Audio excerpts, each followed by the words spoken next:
Hello friends, एक बार फिर आपको स्वागत है आपके अपने चैनल में जिसका नाम है बैंकिंग पंडित। और अगर आपने हमारे चैनल को सब्सक्राइब नहीं करा है तो जल्दी से सब्सक्राइब कर दीजिए। बेल आइकन पर क्लिक करना बिल्कुल मत भूलिएगा। उससे क्या होगा, आपको लेटेस्ट वीडियो की नोटिफिकेशन मिलते रहेंगे। और सब्सक्रिप्शन बहुत जरूरी है। जब सब्सक्रिप्शन आप सब्सक्राइब करते हैं तो कमेंट बॉक्स में डन लिखना बिल्कुल मत भूलिएगा, जिससे एक्नॉलेज मिल जाए। आज हम आरआरबी पीओ की मेंस लेवल की क्लास 6 कर रहे हैं। इसका मतलब क्या है? इससे पहले क्लास 5 हो चुकी है। आप डिस्क्रिप्शन बॉक्स में जाइए और आप ये देखिए, ये जो दिख रहा है आरआरबी पीओ मेंस, ये अगर आप इस पर क्लिक करोगे तो ये एक प्लेलिस्ट है। ये क्लिक एक प्लेलिस्ट है, आप इस पर क्लिक करके पिछले की 5 क्लास को कवर कर सकते हो।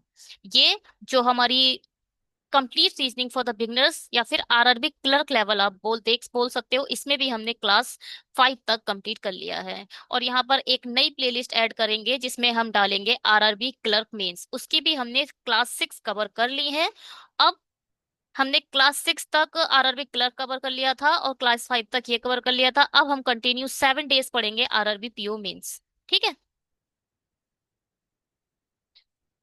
और इसकी टाइमिंग आपको 9 PM को, हर 9 PM आपको डेली बेसिस पे हमारे चैनल पर एक वीडियो प्रोवाइड की जाएगी। टेलीग्राम को ज्वाइन कर लो, जिससे आपको जो क्लास का पीडीएफ है वहां पर अपलोड कर दिया जाता है, वहां से डाउनलोड कर सकते हो। बैंकिंग पंडित की ये मेल मेल आईडी है, आप यहाँ पर अपनी क्वेरीज रेज कर सकते हैं। जो भी आपको पूछना है आप पूछ सकते हैं। डिस्क्रिप्शन बॉक्स में मल्टीपल प्लेलिस्ट हैं जो ऐड कर चुकी हैं। सर्वे पढ़ने हैं आपको basic to high advance level, तो यहाँ आप इसको फॉलो कर सकते हैं। मल्टीपल है। हमारा फोकस यही है कि हम आरआरबी क्लर्क और आरआरबी पीओ को फोकस करके ये सीरीज को कंप्लीट कर रहे हैं। ये अपकमिंग एग्जाम है union bank SO specialist officer का है। 225+ वैकेंसीज यहाँ पर सिर्फ आईटी की है तो अगर सभी स्पेशलिस्ट ऑफिसर की बता बोलूं तो बहुत वैकेंसीज हैं। और जो ये तीन है, रीजनिंग, क्वांट और इंग्लिश, ये सिर्फ एक क्वालिफाइंग नेचर है। यहाँ पर सिर्फ आपको सेक्शनल क्लियर करनी है, इसके बिहाफ पर आपका इंटरव्यू नहीं होगा। आपका सिर्फ एक एग्जाम है, रिटन एग्जाम सिर्फ एक होगा। पहला सेक्शन खुलेगा जो 75 मिनट्स का होगा, जहां पर आपको 3 करने पड़ेंगे। दूसरा सेक्शन खुलेगा जिसमें 75 मिनट्स फिर अगेन मिलेंगे, जिसमें आपका नॉलेज बेस पूछा जाएगा। और ये 150 मार्क्स का होगा, यानी एक नंबर 150 मार्क्स का होगा। इसके बिहाफ पर ही आपका इंटरव्यू कंडक्ट किया जाएगा नॉलेज पर बेस पर। जब मैं इस स्क्रीन पर होती हूँ तो मैं आप लोगों से एक चीज और डिस्कस करती हूँ, वो क्या कि अगर आप लोग आरआरबी पीओ और क्लर्क को पढ़ रहे हैं, क्लर्क मेंस लेवल पढ़ रहे हैं, तो प्लीज इसका करंट अफेयर को पैरेलल पढ़ना मत भूलिएगा। इसके करंट अफेयर को जरूर पढ़िएगा, क्योंकि ये जो एग्जाम है इसमें सेक्शनल कट ऑफ होती है। आपको अपनी सेक्शनल कट ऑफ क्लियर करनी ही करनी है करंट की, जिसमें 3 से 4 या 5 से 6 या 7 से 8 जितने भी कट ऑफ के मार्क्स आते हैं, मिनिमम 10 नंबर आप मानकर चलिए कि मुझे लाने हैं। तो उसके लिए 10 नंबर हलवा नहीं होते करंट में लाने, पहली बात। 10 नंबर के लिए आपको करंट पढ़नी पड़ेगी, फाइनेंस अवेयरनेस पढ़नी पड़ेगी। इसके लिए आपको मेहनत करनी पड़ेगी, डेली बेसिस पे 2 घंटे दो। अदरवाइज आपका बहुत मुश्किल हो जाएगा आरआरबी क्लर्क या पीओ क्लियर करना। ठीक है। और जो बच्चे ये एसओ की प्रिपेयर कर रहे हैं, उसके लिए नॉलेज बेस पढ़ना बहुत जरूरी है, जैसे कि पाइथन। मैंने अभी दिया था आईबीपीएस एसओआईटी का। आईबीपीएस एसओआईटी का जब मैंने एग्जाम दिया था, उसमें से 10 से 12 नंबर की पाइथन आई थी, जिसमें सिर्फ 60 क्वेश्चन आए थे। सिर्फ 60 क्वेश्चन आए थे नॉलेज बेस के बिहाफ पर, जिसमें से 10 से 12 नंबर की सिर्फ पाइथन थी। यहाँ 75 क्वेश्चन से जरूर पाइथन आएगी, मैं आपको बता रही हूँ। जितने भी लोग जावा के हैं, इंडस्ट्रियल ट्रेनिंग जिन्होंने जावा में करी है, जावा नहीं पूछी जा रही है। हम आर्टिफिशियल इंटेलिजेंसी पे स्विच कर रहे हैं, जितना कि इंडियन नेशन अब काम कर रहा जा रहा है आर्टिफिशियल इंटेलिजेंसी पे। और आर्टिफिशियल इंटेलिजेंसी का जो कोड है वो पाइथन में लिखा जाता है। पाइथन जरूर पढ़ के जाइएगा, डेटा स्ट्रक्चर पढ़ के जाइए, डीबीएमएस पढ़ के जाइए, और डीएलडी का वो पोर्शन पढ़ के जाइए जिसमें गेट आते हैं, टोपोलॉजी पढ़ के जाइए, और एल्गो पढ़ के जाइए। एल्गो के जितने शॉर्ट होते हैं, हीप शॉर्ट, मर्ज शॉर्ट और ट्री, जितने भी शॉर्ट्स होते हैं, शॉर्ट इन एल्गोरिथम का बेस्ट केस, वर्स्ट केस और एवरेज केस कवर करके जाइए। और इसके लिए मैं आपको एक क्या यूट्यूब चैनल सजेस्ट करूंगी, वो है गेट शमशेर। केवल गेट शमशेर को फॉलो करो, उनकी प्लेलिस्ट को कवर करो। नोट्स बनाओ, लास्ट में उनका रिवीजन करो और चले जाओ। डैम श्योर आपका हो जाएगा। बिल्कुल जो वो पढ़ाते हैं वो पूछा जाता है। अरे वो सब पढ़ा चुके हैं तो मतलब वही पूछा जाएगा ना, जो सब पढ़ा चुके हैं। वो गेट लेवल पढ़ाते हैं ना, नेम नाम ही गेट शमशेर है। शुरू करते हैं अपना आजकल क्लास। हम्म, चलिए जी। What is this? ये सबसे पहले तो डेटा सफिशिएंसी है। ठीक है। डे- ठीक है। डेटा सफिशिएंसी है पहली बात तो ये। और ये लास्ट आरआरबी क्लर्क का जो मैंने लेक्चर 6 बनाया था, उसमें ये एरर थी। आई मीन ये हम कर रहे थे और उसका सॉल्यूशन गलत था, तो आज हम इसे दोबारा चेक करते हैं और सॉल्यूशन चेक करेंगे। ठीक है? क्या बोल रहे हैं? ABCD are sitting at the from the left to right descending order with respect to their weight who is at the right end। पहले तो ABCD चार लोग हैं ओनली। अब ये पूछ रहे हैं राइट साइड से इमीडिएट राइट साइड में कौन बैठा है, हमें बस ये वाली पोजीशन निकालनी है। तो इनमें से तीन में से कौन सा ऐसा है जो परफेक्ट आंसर दे रहा है, हमें वो उसको फाइंड करना है। A is a heavier than B. जो ए है वो बी से बड़ा है। C is a heavier than D. जो सी है वो डी से बड़ा है। और C is a heavier than B. देखो भैया, ध्यान से सुनिएगा।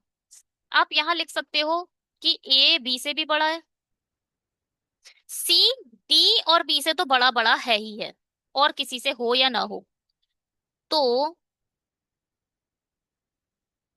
ऐसे लिखो, C greater than D slash B. मतलब दो तो आएंगे ही आएंगे। अब ए और सी का कोई डायरेक्ट रिलेशन नहीं दिया है, तो इसका मतलब ए इधर भी आ सकता है ना? एक दो तीन चार पांच, ए इधर भी आ सकता है, सी इधर आए, डी इधर आए और बी इधर आए। या फिर सी इधर आ जाए, ए इधर आ जाए, बी इधर आ जाए, डी इधर आ जाए। आपको कुछ नहीं पता है। कुछ नहीं पता है, आप इसमें नहीं बता सकते कौन इस प्लेस पर परफेक्टली आएगा। हाँ, बता सकते हो, नहीं बता सकते हो ना?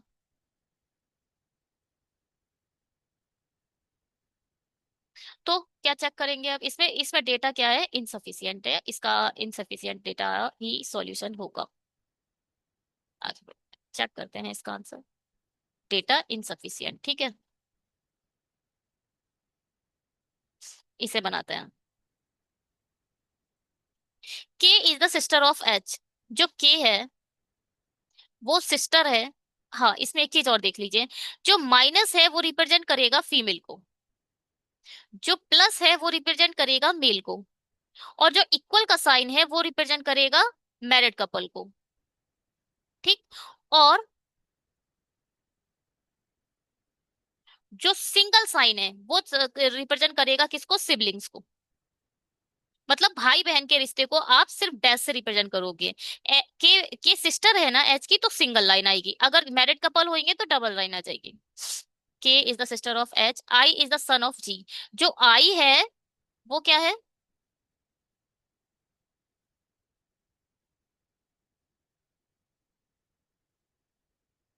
आई सन है किसका? जी का। और देखो, जो हायरार्की में छोटा होगा, सन अपने पेरेंट्स से छोटा होगा ना। सन कौन होगा? पेरेंट्स का किसी का बच्चा, उसको बेटे को ही सन बोला जाएगा। जो बेटा होगा वो नीचे आएगा, और ट्री में जो माँ बाप होंगे आपको नहीं पता कि जी डैड है या मम्मी है, कुछ नहीं पता ना आपको। ये माँ है या पिता है आपको नहीं पता। तो जी पर प्लस और माइनस आ जाएगा। J is mother of H. H की देखो, एच एच और के दोनों सिबलिंग है, तो इन दोनों की जो मदर है वो जे है। जी इज मैरिड टू के। जो जी है उसकी जो शादी हुई है वो के से हुई है। अभी आप इस पर भी प्लस माइनस, पता नहीं इन दोनों में से कौन मेल फीमेल है। H is the father of M. H क्या है? फादर है एम का। L is a married to J. L की जो शादी हुई है वो जे से, किससे हुई है? एल से हुई है। क्या? 1 सेकेंड। यहाँ आ जाएगा एल। अच्छा, यहाँ के माइनस आ चुका है, यानी के फीमेल है। यहाँ पर के माइनस आ चुका है, तो आप इसकी मैरिज करा दीजिए जी से। तो जी प्लस होगा। देखो, कोई अगर के फीमेल पहले से आ चुकी है तो के की मैरिज किसी मेल से ही होगी ना, तो मेल इधर आ जाएगा। अब इन दोनों का जो बेबी कौन है, वो आई है, आई प्लस आ जाएगा। आपको ये नहीं पता एम प्लस है या एम माइनस है। एम फीमेल भी हो सकती है और ए एम मेल भी हो सकता है। पता नहीं कौन है एम, है ना। तो फिर बस बन गया यही है। चेक करते हैं इससे, इसके क्वेश्चन होंगे मुझे लगता है आगे। हाँ क्वेश्चन है, चलिए करते हैं इसे। ओ हिंदी में नहीं है इसमें, तो बात कर लेंगे हिंदी में, वर्बली।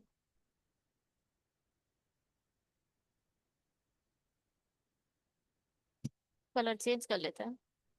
क्या है, if S is married to N, जो एच है उसकी शादी अगर एन से हो जाती है। देखो, ये जो एन वाली कंडीशन है वो सिर्फ और सिर्फ इसी क्वेश्चन पर फॉलो करेगी। अगर आप नेक्स्ट क्वेश्चन पे फॉलो जाओगे तो ये एन वाली कंडीशन फॉलो नहीं करेगी, ठीक है। हर बार नया क्वेश्चन बन के आएगा।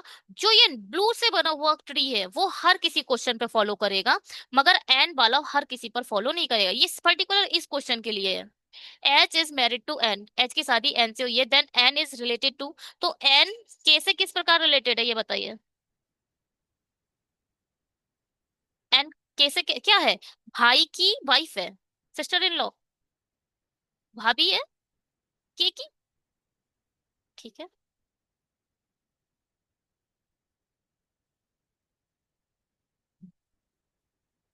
तो इसको हम चेक कर लेते हैं।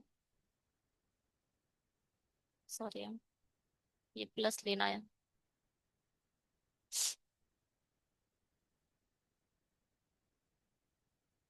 सिस्टर इन लॉ, आगे बढ़ते हैं। How is I related to M, जो आई है वो एम से कैसे रिलेटेड है, कजिन है। आई और एम कजिन है। अब चाहे एम मेल हो चाहे फीमेल हो, वो आई का होगा तो कजिन ही ना, बस कजिन आएगा इसका आंसर। ठीक है, चलिए इसे करते हैं, पहले इस हटा लेते हैं।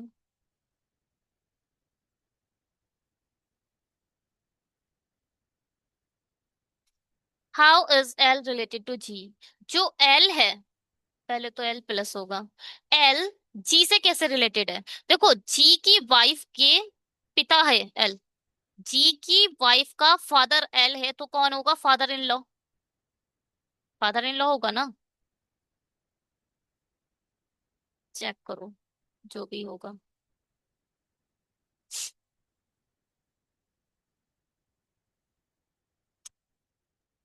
चलिए, ये हमारी ट्री है। अब चेक कर लो, आपने ऐसी ट्री बनाई है तो सही है। देखो एम पर ना स्क्वायर लगा है ना ही सर्कल बना है, तो एम का यहाँ भी जेंडर क्लियर नहीं था, ठीक है। और ये कह रहे हैं, अगर आपको अच्छा लग रहा है या दो जो भी आपने पढ़ा, तो लाइक करिएगा। चलिए इसको बनाइए,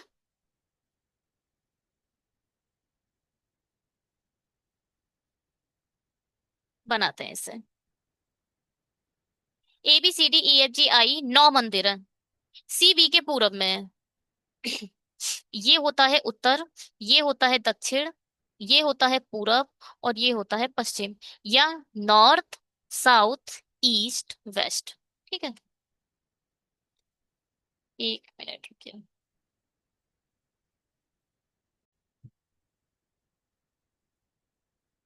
सी बी के पूरब में 4 किलोमीटर की दूरी पर है, तो बी के पूरब में सी 4 किलोमीटर की दूरी पर है। ए बी के उत्तर में 2 किलोमीटर की दूरी में है, बी के उत्तर में 2 किलोमीटर की दूरी पर ए है, और एच ए के दक्षिण में 4 किलोमीटर है। ए के दक्षिण में मतलब नीचे की ओर और चलेगा, एच इधर आ जाएगा। देखो 2 किलोमीटर तो यहाँ तक चल लेगा ये लौटते हुए, फिर 2 किलोमीटर ये और चल जाएगा, ये पूरा यहाँ से यहाँ तक 4 किलोमीटर चल लिया ना। एच जी के पश्चिम में 2 किलोमीटर है, जी के पश्चिम में है, तो इसका मतलब जी इधर है। जबकि डी जी के पूरब में 6 किलोमीटर है, पूरब में, यानी डी इधर ले जाओ 6 किलोमीटर पर।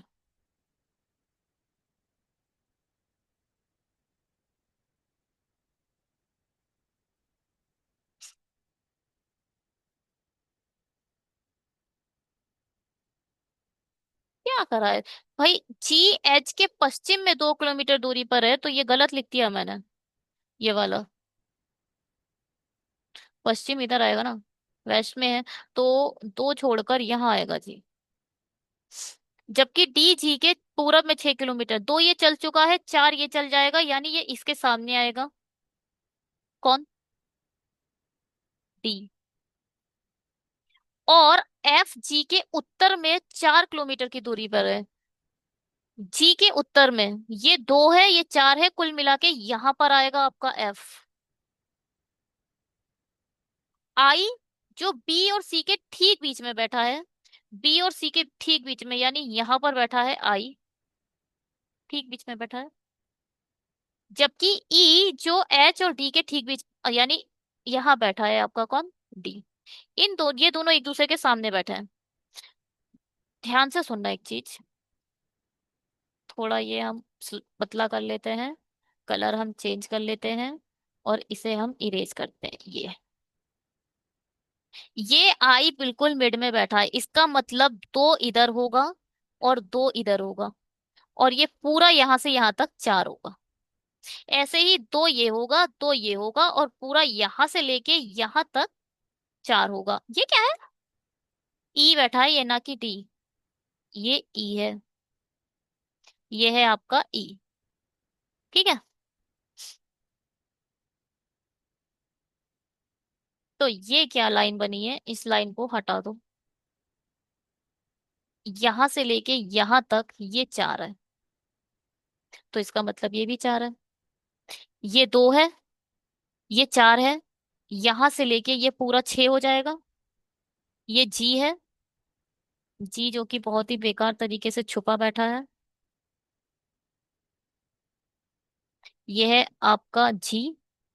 अगर ये वाला बोला जाए, ये डिस्टेंस कितना होगा, तो ये दो होगा। आगे बढ़ते हैं, क्वेश्चन करते हैं इसके।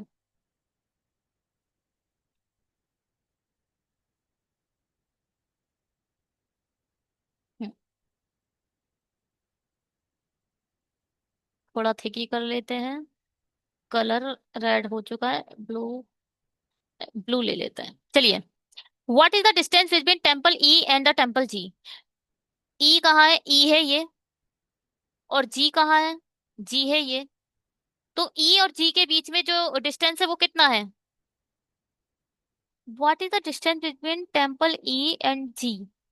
4 किलोमीटर।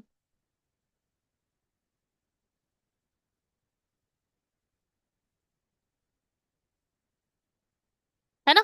4 किलोमीटर आ गया। अब इसको देखते हैं।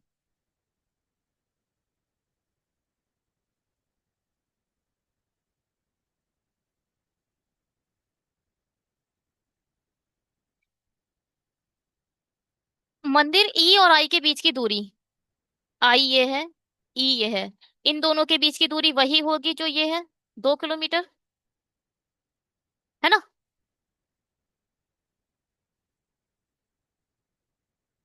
बढ़िया।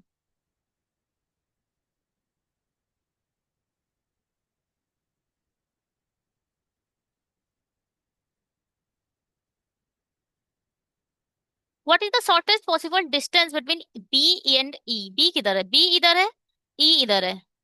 ध्यान से देखो ये वाला ट्राइंगल, इसको मैं बाहर ले लूं तो ये बनेगा ऐसे। ये है बी, ये है एच, और ये है ई। एच और ई का डिस्टेंस है 2। ये जो डिस्टेंस है वो कितना है? ये है 2। और ये पूछा है, पाइथागोरस लगाते हैं, 2 का स्क्वायर प्लस 2 का स्क्वायर, मतलब 4 + 4, मतलब 8। या फिर यहां से ही 4 कॉमन ले लो। अगर फोर, देखो यहां से आप क्या करते हो, 4 कॉमन लोगे तो यहाँ हो जाएगा 1 + 1। ये 4 बाहर आ जाएगा 2 के फॉर्म में, और ये 1 + 1, 2, 2√2 kilometre.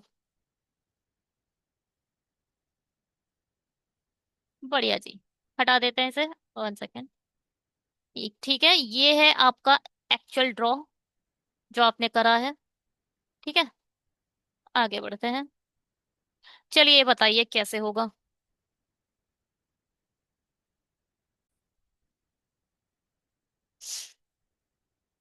In a certain code language, written July written as this, then how is August written in the code language? बताइए जी। जुलाई को ऐसा लिखा गया है, जे का प्लेस वैल्यू होती है 10, यू की होती है 21, एल की होती है 12, वाई की होती है 25। अब जे को ने 9 लिख दिया, यू को 21 लिख दिया, 20। मतलब क्या करा इन्होंने, -1। JULY, ये लिख दो 10, 21, 12, 25। ठीक। अब यहाँ इन्होंने 9 लिख दिया, यहाँ 20 लिख दिया, यहाँ 11 लिख दिया, यहाँ 24 लिख दिया। कुल मिला के सिर्फ इन्होंने -1 लिख दिया है। प्लेस वैल्यू से -1 तक पहुंचा दिया। ए की प्लेस वैल्यू होती है 1, तो इसे क्या लिख दिया जाएगा, 0। इन तीनों में से कोई एक है। अब ये देखो तीनों कॉमन है, ये दोनों डिफरेंट है ना। अब देखो ए क्या होगा। यू, जी को आप 7 लिखते हो, -1 करोगे तो 6 होगा। ये होगा इसका आंसर। अब ये देखो ये दोनों कॉमन है, मगर इन तीनों में देखो कौन सा, ये इसको चेक करो। एस को पैसे लिखा जाता है 19, इसका हो जाएगा 18, इसका मतलब ये है आंसर। 0, 26, 20, 18, 19, यही होगा इसका आंसर। ठीक है।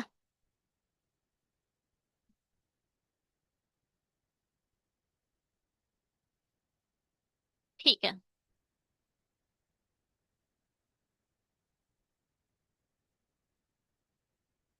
स्क्रीनशॉट लीजिए, बनाना शुरू करिए।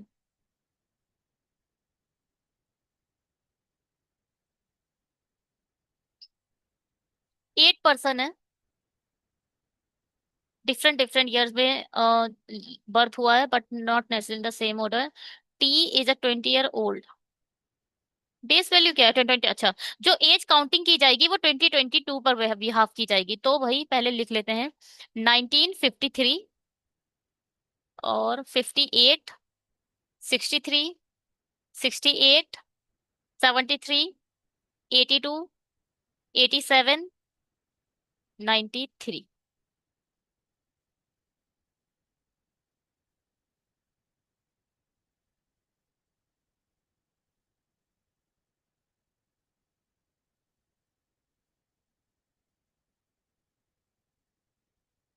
तो 22 ये है, 93 ये है। अगर कोई 93 में वर्थ जन्म लिया है तो वो 22 में कितने साल का होगा? 7 साल इधर हो जाएंगे, 2 साल इधर हो जाएंगे, 9 तो यही हो जाए, मतलब वो 29 ईयर का होगा। कितने साल का होगा? 29 साल का होगा। अब इन दोनों के बीच का डिफरेंस कितना है? 3, 3, 6। इन दोनों के बीच का अरे, इन दोनों के बीच का डिफरेंस कितना होगा? 5। इन दोनों का कितना होगा? चलो पहले इन दोनों का 6 डिफरेंस आया, 6 ऐड करोगे हो जाएगा 35। अब 5 का डिफरेंस है, 5 ऐड करोगे हो जाएगा 40। डिफरेंस कितना आएगा? 7, 2, 9। 9 का डिफरेंस आएगा तो हो जाएगा 49। ये डिफरेंस आएगा 5 का, तो ये हो जाएगा 54। ये भी 5 का डिफरेंस है तो ये हो जाएगा 59। ये भी, वो 5 का डिफरेंस है तो ये हो जाएगा 64। ये कितने का डिफरेंस, ये भी 5 का डिफरेंस है, 8, 3 और तो ये हो जाएगा 69। ठीक, बनाते हैं, but not T is the 20 year old then you. You से ओल्डर है, तो ऊपर की ओर बनेगा टी, और इन दोनों का बीच का डिफरेंस है 20। 5, 10, 15, 20 यही आएगा बस, और कहीं दिख नहीं रहा है। टी इधर आएगा, 1, 2, 3 छोड़कर यू इधर। Only 1 person born between T and W. T से एक छोड़कर डब्ल्यू इधर आ जाएगा। देखो 20 का आप डिफरेंस देखो ना, सिर्फ यही दिखाई दे रहा है और कहीं नहीं दिख रहा, चाहे आप काउंट कर लो। Who was born after T? हाँ, टी के बाद इसका क्या?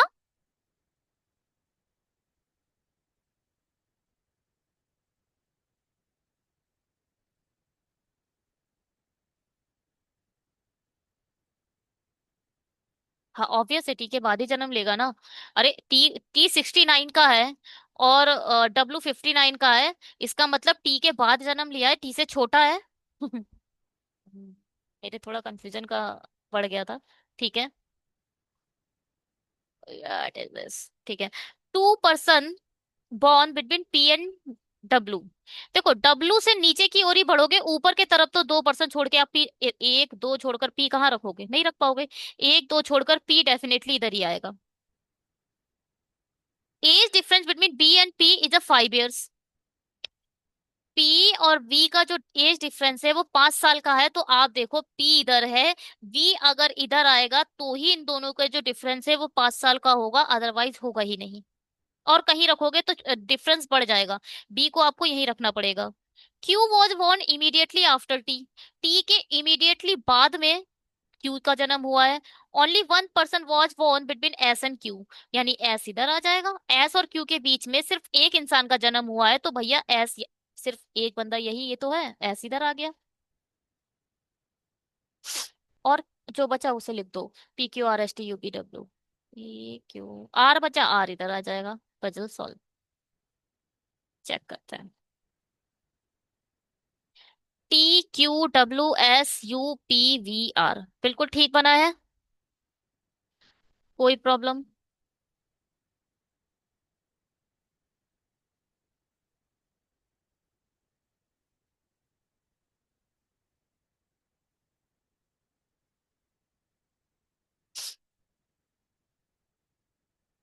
चलिए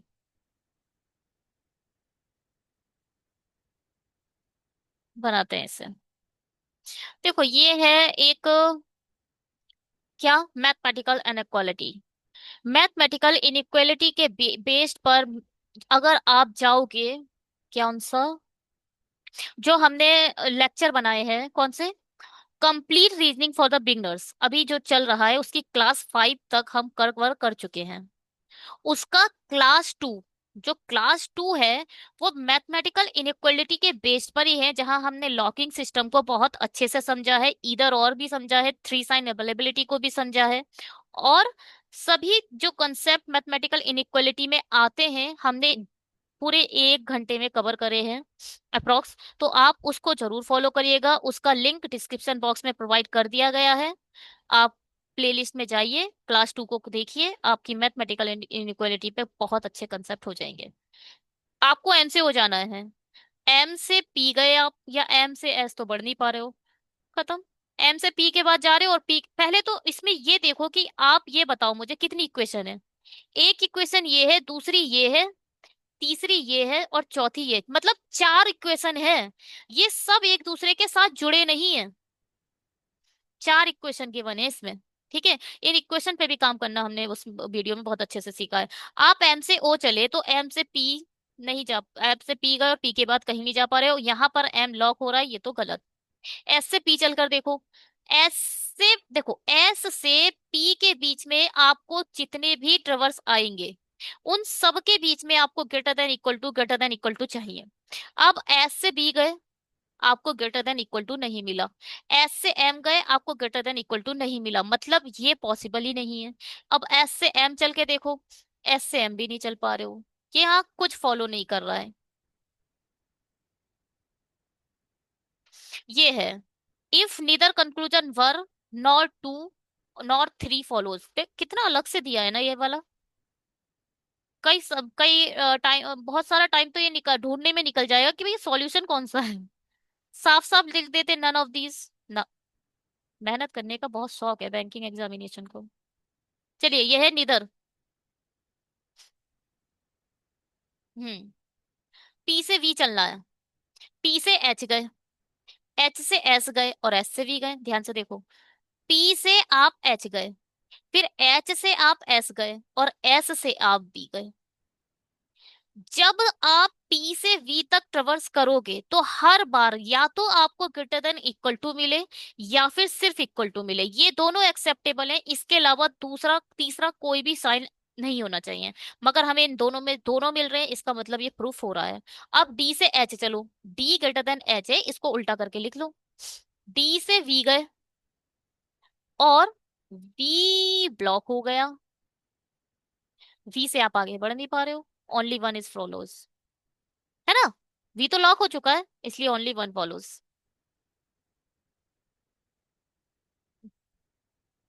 ठीक है।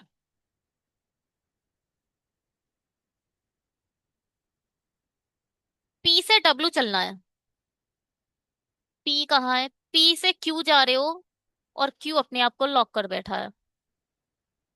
क्यू से आगे बढ़ ही नहीं पा रहे हो आप। और तो आप चेक कैसे करोगे? डब्लू तक कैसे पहुंचोगे? अगर आपको डब्लू से पी जाना है, आप डब्लू से वी गए, वी से यू गए, यू से क्यू गए। आप जब जब डब्लू से आगे बढ़ रहे हो तब तब आपको इक्वल टू साइन चाहिए, ग्रेटर देन इक्वल टू।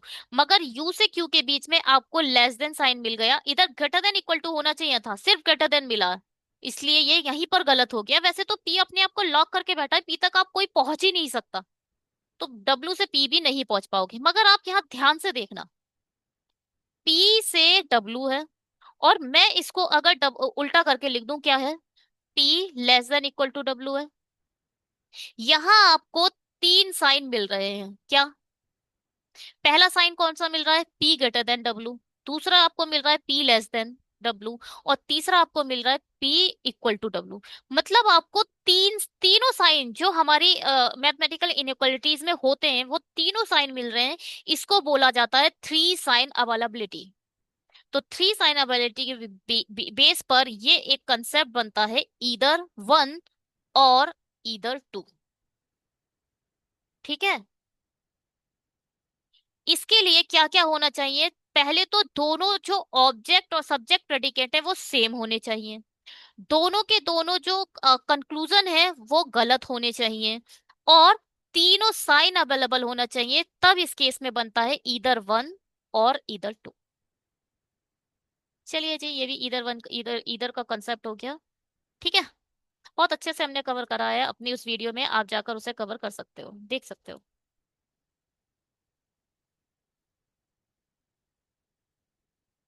हाँ। एल से पी चलो, एल से एम गए और एम से पी गए। पूरी ट्रेवर्स में आपको सिर्फ एक बार ग्रेटर देन साइन चाहिए था, आपको मिल रहा है, इसलिए ट्रू है।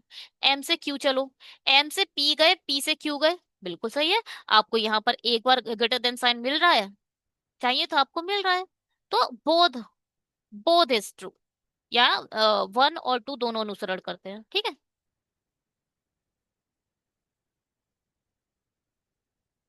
बढ़िया।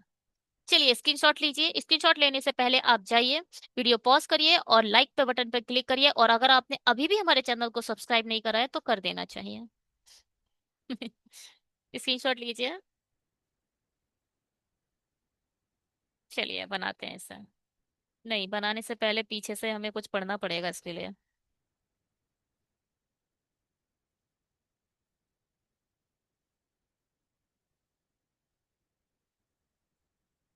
हम्म,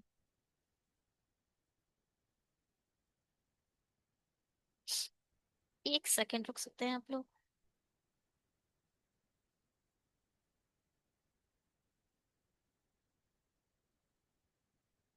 पहले पढ़ लेते हैं पीछे क्या कह रहा है ये।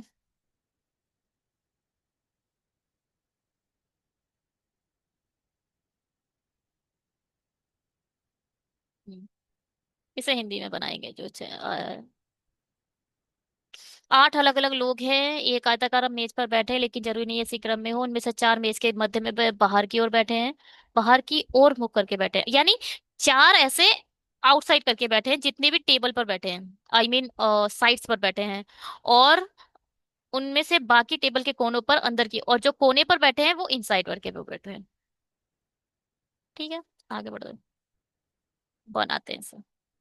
कुछ नहीं है, देखिए, हम इसे लाइन से बनाएंगे तो हमें ये साइंस पर तो हम काम करते ही नहीं है।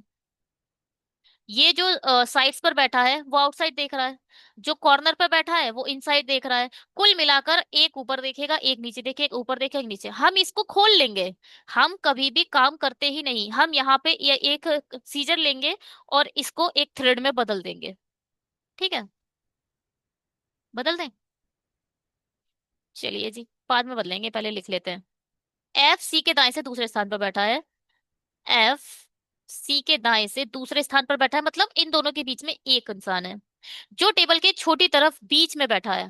देखो, क्योंकि इन्होंने क्या बोला है ना कि एक रेक्टेंगल है, तो ऐसे करके होता है रेक्टेंगल, उसकी चारों आप जो साइड से वो इक्वल नहीं कर सकते। तो छोटी जो भी साइड से उस पर बोल दिया इन्होंने सी बैठा है, तो इट्स ओके, आप इतना ज्यादा टेंशन लेने की कोई जरूरत नहीं है, हमने रेक्टेंगल से बनाया ही नहीं है। जो टेबल के छोटी तरफ बैठा है, कुल मिलाकर जो सी है वो साइड्स पर बैठा है। और जो साइड्स पर बैठा था वो कहाँ देख रहा था? आउटसाइड देख रहा था। इसका मतलब ये आउट देख रहा है। खत्म कहानी।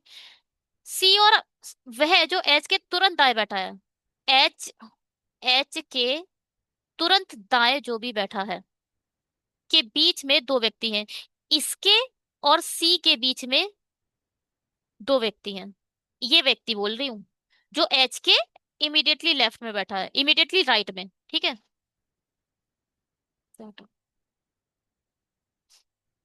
डी एच के दाएं से पांचवें स्थान पर है, एच के दाएं से पांचवें स्थान पर है, मतलब बीच में चार लोग होंगे।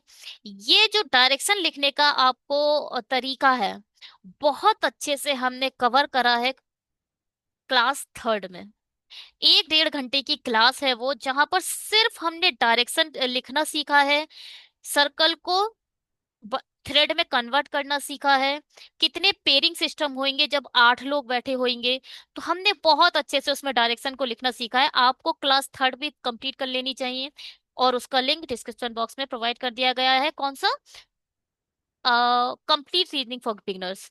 बी जी के तुरंत बाएं बैठा है। जो बी है वो जी के तुरंत बाएं बैठा है।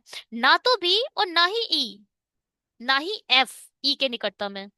ई के इमीडिएट नेबर में कभी भी बी नहीं आएगा और कभी भी एफ नहीं आएगा, और वाइस वर्सा। एफ के नेबर में ई नहीं आएगा, बी के नेबर में ई नहीं आएगा। जो मन हो वो बोल दो आप।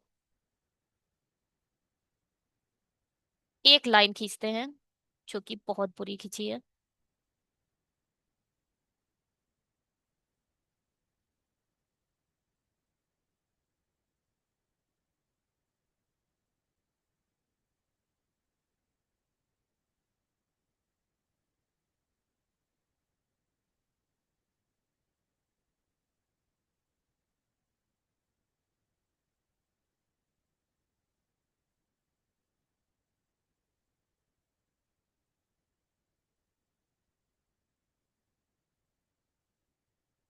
ठीक है।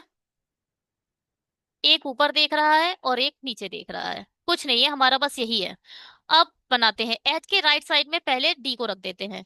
एच सपोज इधर आ गया, फर्स्ट सेकंड थर्ड फोर्थ छोड़कर आपका डी इधर आ जाएगा। डी के इमीडिएट राइट में जो बैठा है उससे दो छोड़कर सी आएगा। सी, अब इस इन सब चीज को हम मिलाकर देखेंगे क्या। देखो क्या देखेंगे। पहले डी एच के इमीडिएट राइट में जो होगा उससे दो छोड़कर सी आएगा। ठीक है, उससे दो छोड़कर सी आएगा। और सी के एक छोड़कर राइट साइड में एफ चाहिए। चलिए, पहले एच का इमीडिएट राइट है ये, इससे एक दो छोड़कर सी आ जाएगा इधर। और सी के राइट साइड में एक छोड़कर एफ चाहिए, एक छोड़कर एफ यहां पर आ सकता है। ठीक है, यहां सी आ गया।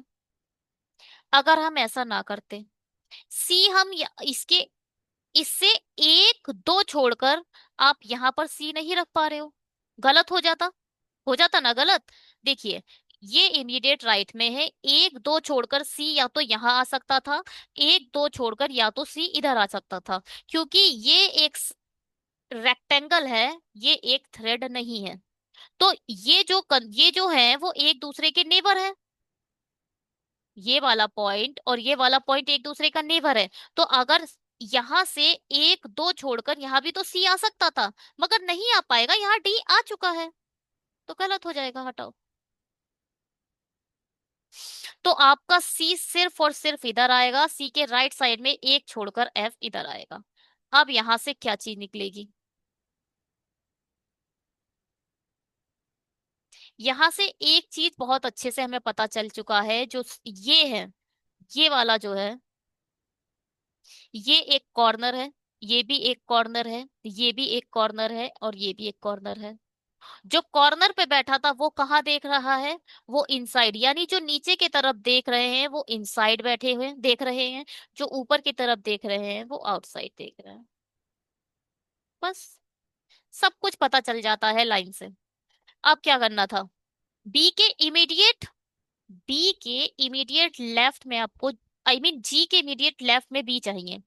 जी अगर इधर आया तो इमीडिएट लेफ्ट में बी इधर आ जाएगा। अगर जी इधर आया तो इसका इमीडिएट लेफ्ट इधर होगा, आप इधर बी नहीं रख पाओगे, गलत हो जाएगा। यहां तो जी नहीं आ पाएगा। अगर आपने जी इधर रखा तो इसका इमीडिएट लेफ्ट ये हो जाएगा, बी इधर आ जाएगा। मतलब आपका जी इधर भी आ सकता है, मतलब आपका जी इधर भी आ सकता है। एक एक करके हम दोनों को चेक कर लेते हैं।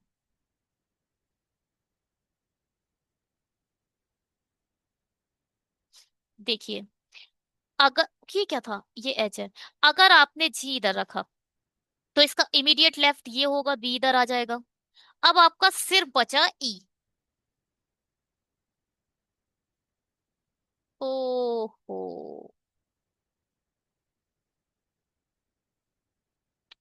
हमने सब गलत बना दिया क्योंकि हमने केवल 7 ही लोगों को बैठाया है।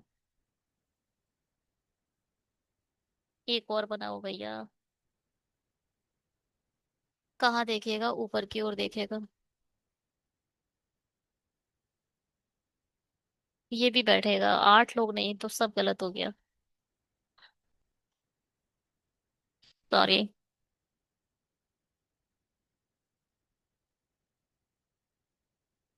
पहले मैं इसको बैठाऊंगी।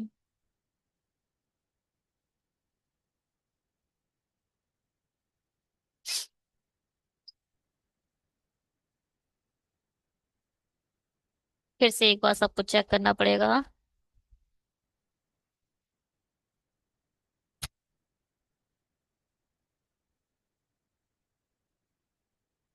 एच आपने अगर इधर बैठाला तो 1 2 3 4 छोड़कर आपका डी इधर आएगा।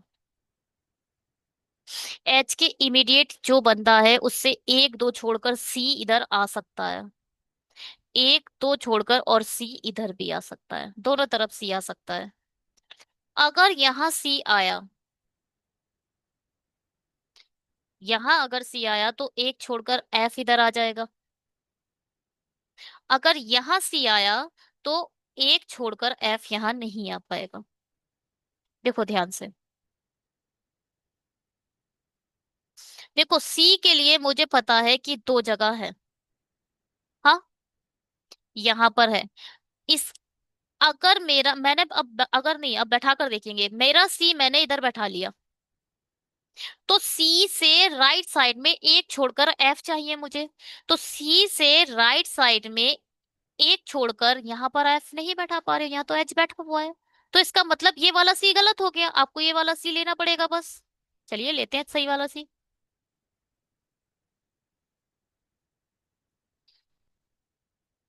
अगर आपने सी इधर ले लिया तो एक छोड़कर एफ इधर आ जाएगा। ठीक है। अब वही बात है। क्या? वही कि सी जो है वो साइड्स पर बैठा है और आउटसाइड देख रहा है। सी साइड्स पर बैठा है और आउट, मैं कॉर्नर लिख लेती हूँ, इसको हटा देती हूँ पहले तो।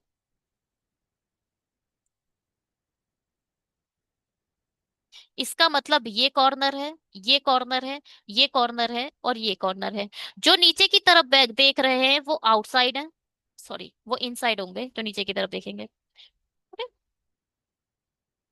जो नीचे की तरफ देख रहे हैं वो है इनसाइड, जो ऊपर की तरफ देख रहे हैं वो आउटसाइड।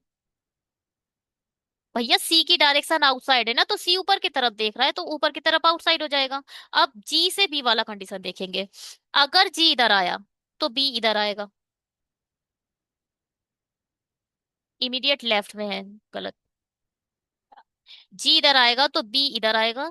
और अगर जी इधर आया तो इसका इमीडिएट लेफ्ट ये होगा, यहाँ पर बी नहीं आ पाएगा, इसका मतलब जी इधर नहीं आ सकता।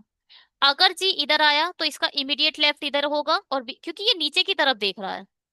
जब कोई नीचे की तरफ देखता है तो उसका लेफ्ट इस साइड होता है, राइट इस साइड होता है। और जब कोई ऊपर की तरफ देखता है तो उसका राइट इस साइड होता है, लेफ्ट इस साइड होता है। तो बस यही गलती होगी, हटा देते हैं इसे। 2 जगह आपका बैठ सकता है जी। यहाँ जी बैठा तो बी इधर आएगा। अब ई की कंडीशन देखो। ई बी और एफ के पास नहीं बैठ सकता। देखो ये जो एफ के 2 इमीडिएट नेबर हैं, एक ये इमीडिएट नेबर है और एक ये इमीडिएट नेबर है, ये दोनों एफ के इमीडिएट नेबर हैं। यहाँ पर आप ई नहीं रख सकते क्योंकि ये एफ का इमीडिएट नेबर है। एफ के पड़ोस में ई नहीं आ सकता। और ना ही आप यहाँ ई रख सकते हो, क्योंकि यहाँ बी, बी के पड़ोस में भी ई नहीं आ सकता।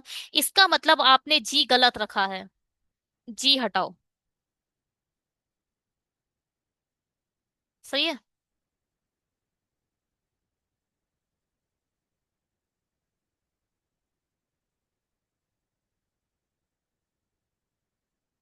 क्या कर दिया ये। चलिए जी हटाते हैं। तो जी किधर आएगा? आपका जी यहाँ आएगा। और इमीडिएट लेफ्ट में बी चाहिए, बी इधर आ जाएगा। अब देखिए, यहाँ तो आप ई नहीं रख पा रहे थे, इसका मतलब आपके लिए सिर्फ यही जगह दिख रही है जहां आप ई रख सकते हो। ठीक है। अब जो बचा वो से यहाँ रख दो। क्या बचा बताओ? पता नहीं क्या बचा, उसके लिए जाना पड़ेगा पीछे। B C D E F G H I, अच्छा। B C D E F G H I बचा, आई इधर आ जाएगा।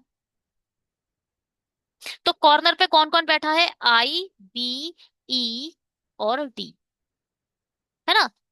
आई बी ई डी कॉर्नर पर बैठे हैं। पहले देखते हैं I H B G E C D F. पहले तो ये नेक्स्ट स्लाइड पे भी आएगा। I H B E B G E C D F. अरे हमें तो दिख ही नहीं रहा है कुछ।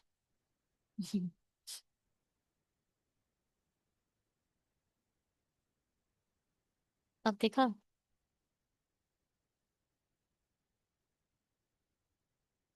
ये एच है, ये वाला। ये आई है। आई के बाद राइट साइड में, आई के लेफ्ट साइड में एच है, फिर B G E C D B. कौन कौन है कॉर्नर पे? आई, डी, ई, बी। आई बी डी ई, सही है। बिल्कुल ठीक बना है। आप चेक कर सकते हैं।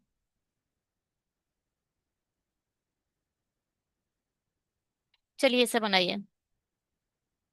इस वाले हमने आप किसी भी एग्जाम में बैठना, आप आईबीपीएस पीओ में बैठना, आईबीपीएस आरआरबी क्लर्क में बैठना, एसबीआई पीओ एसबीआई क्लर्क में बैठना, आईबीटी एक एग्जाम होता है, ईपीएफओ में एग्जाम होता है, और ईसीजीसी होता है, और एसओ लेवल मल्टीपल एग्जाम, किसी भी एग्जाम में आप जाइएगा आपको ये क्वेश्चन जरूर मिलेगा।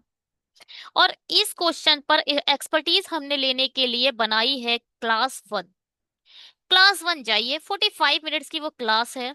कहाँ पर क्लास 1 मिलेगी? डिस्क्रिप्शन बॉक्स में एक लिंक लगाई गई है जिसमें complete reasoning for the beginners लिखा है। 45 मिनट्स हमने इसको सिर्फ घोल के पी लिया है कि कैसे किया जाएगा, कैसे करा जाएगा। चलिए इसको बनाते हैं। प्लेस वैल्यू लिख लेते हैं। 3, 5, 12, 12। 16 साल के प्रिंस ने 17 साल की क्वीन से शादी कर ली है। H8O15 N14 E5 और S19, क्योंकि T20। 3, 4, 5, 6, 7, 8, एक पेयर आपको मिला ये। 8, और देखो 8 पर रुकना नहीं है, फिर से 3 से आगे बढ़ना है। 9, 10, 11, 12 नहीं मिला। 5, 6, 7, 8, 9, 10, 11, 12 नहीं है। 12, 13, 14, 15, 16, 17, 18, 19, ये एक पेयर मिला। 12, 13, 14, 15, एक ये पेयर मिला। 15, 16, 17, 18 नहीं। 16, 17, 18, 19 नहीं। 8, 9 नहीं है। 15, 16, 17, 8 नहीं। 14, 15 नहीं है। कुछ नहीं है। 19 से बड़ा तो है ही नहीं, तो पढ़ने की जरूरत ही नहीं है। 5, 6, 7, 8, यहाँ भी एक मिल गया। 9, 10, 11, 12 नहीं है। 14, 15, एक ये मिला। 14, 15, 16, 17 नहीं है। 8, 9, 10, 11 नहीं है। 16 से बड़ा कुछ नहीं है। 12 से आगे नहीं। 12 से बड़ा 5, 6 कुछ नहीं है। यानी 1, 2, 3, 4, 5, 5 पेयर है आपके पास। ओ, इसका सॉल्यूशन किधर है? 5 पेयर है, आप देख लीजिए, इसका सॉल्यूशन नहीं है हमारे पास, सॉरी। चलिए इसका स्क्रीनशॉट लीजिए। इसका स्क्रीनशॉट लीजिए और बनाइए। सीखने का सिर्फ यही तरीका है कि स्क्रीनशॉट लीजिए और अपने से ट्राई करिए। इसके अलावा और कोई थर्ड आपके पास कोई क्या रॉकेट साइंस नहीं है कि आप सीख सकें।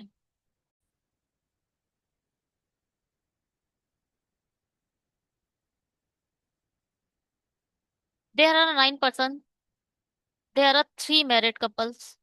देखो, स्टार्टिंग में मैंने आपको बताया था मैरिड कपल को हम रिप्रेजेंट करेंगे, जो भी मैरिड कपल होगा उसको हम रिप्रेजेंट करेंगे इक्वल से। जो मेल होगा वो फीमेल से, मेल होगा वो प्लस से, और जो फीमेल होगी वो माइनस से, और जो सिबलिंग्स होंगे वो सिर्फ सिंगल लाइन से।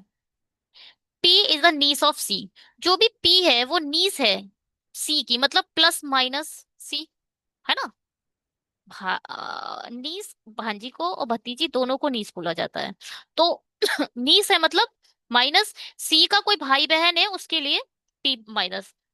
Who is the sister of N, यानी जो सी है वो सिस्टर किसकी है, एन की है।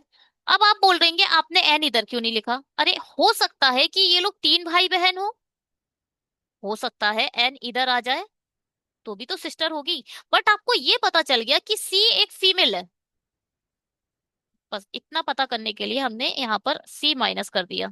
और यहाँ एन अभी मत लिखो, बाद में लिख लेंगे। Q is a daughter of F. जो क्यू है वो डॉटर है एफ की। Who is the husband of B. क्या, हु किसको रिप्रेजेंट करता है, नियरेस्ट जो ऑब्जेक्ट है, यानी जो एफ है वो हस्बैंड है किसका, बी का, यानी बी वाइफ है। F is the brother of G. जो एफ है वो ब्रदर है जी का। P is the granddaughters of A. जो पी है वो ग्रैंड डॉटर है किसकी, ए की, यानी पी का कोई बेटी या फिर बेटा है, उसका बच्चा है हमारा पी, ग्रैंड डॉटर है ए की। देखो भाई, आपका आपको नहीं पता यहाँ पर ए आने वाला है या ये प्लस आने वाला है या माइनस, और आपको नहीं पता ये जो पी बेटी है वो किसकी है, तो बाद में ये सब हम ऐड कर देंगे। E is a mother in law of B and N. B, B की जो मैरिज हुई है एफ से हुई है, यानी जो बी है, ई जो है वो इसकी तो माँ है ही है ना। एफ की माँ है ई, तभी तो ब्रदर इन लॉ होगी इसकी, आई मीन तभी तो ग्रैंड, हाँ मदर इन लॉ होगी बी की। बी की मदर इन लॉ कब होगी, जब ई, जी और एफ की दोनों की माँ होगी।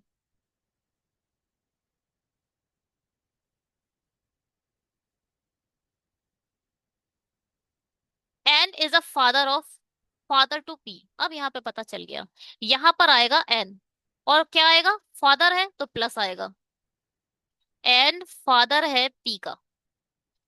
और जो ई है वो मदर लॉ किसकी, एन की भी मदर इन लॉ है। इसका मतलब इसकी शादी कहीं ना कहीं जी से हुई है, तभी तो मदर इन लॉ होगी। रुको भैया, देखो यहाँ पर आएगा जी, और यहाँ आएगा एफ प्लस, और यहाँ आएगा बी, और इन दोनों की जो माँ है वो है ई। जी की जो मैरिज हुई है वो एन से हुई है, एन प्लस है ये माइनस है, और एन की एक सिस्टर है सी माइनस। अब एन और जी, इन दोनों का एक बेबी है वो है पी माइनस, और जो ए है वो क्या है, क्या होगा, ए, ई जो माइनस है इसका मतलब यहां पर आ जाएगा ए प्लस, कह सकते हो ना। और एफ का भी एक बेबी है वो है कौन, क्यू माइनस। एफ और बी दोनों का है, जब दोनों का है ना तो फिर माइनस बीच में लग, इस इधर लिख लो, यहाँ क्यू माइनस और बी माइनस। ठीक है, 1 2 3 4 5 6 7 8 9, पूरे 9 लोग कंप्लीट हो चुके हैं। क्वेश्चन करते हैं इसके। चलिए, इसका सॉल्यूशन तो आपको पहले ही मिल गया है।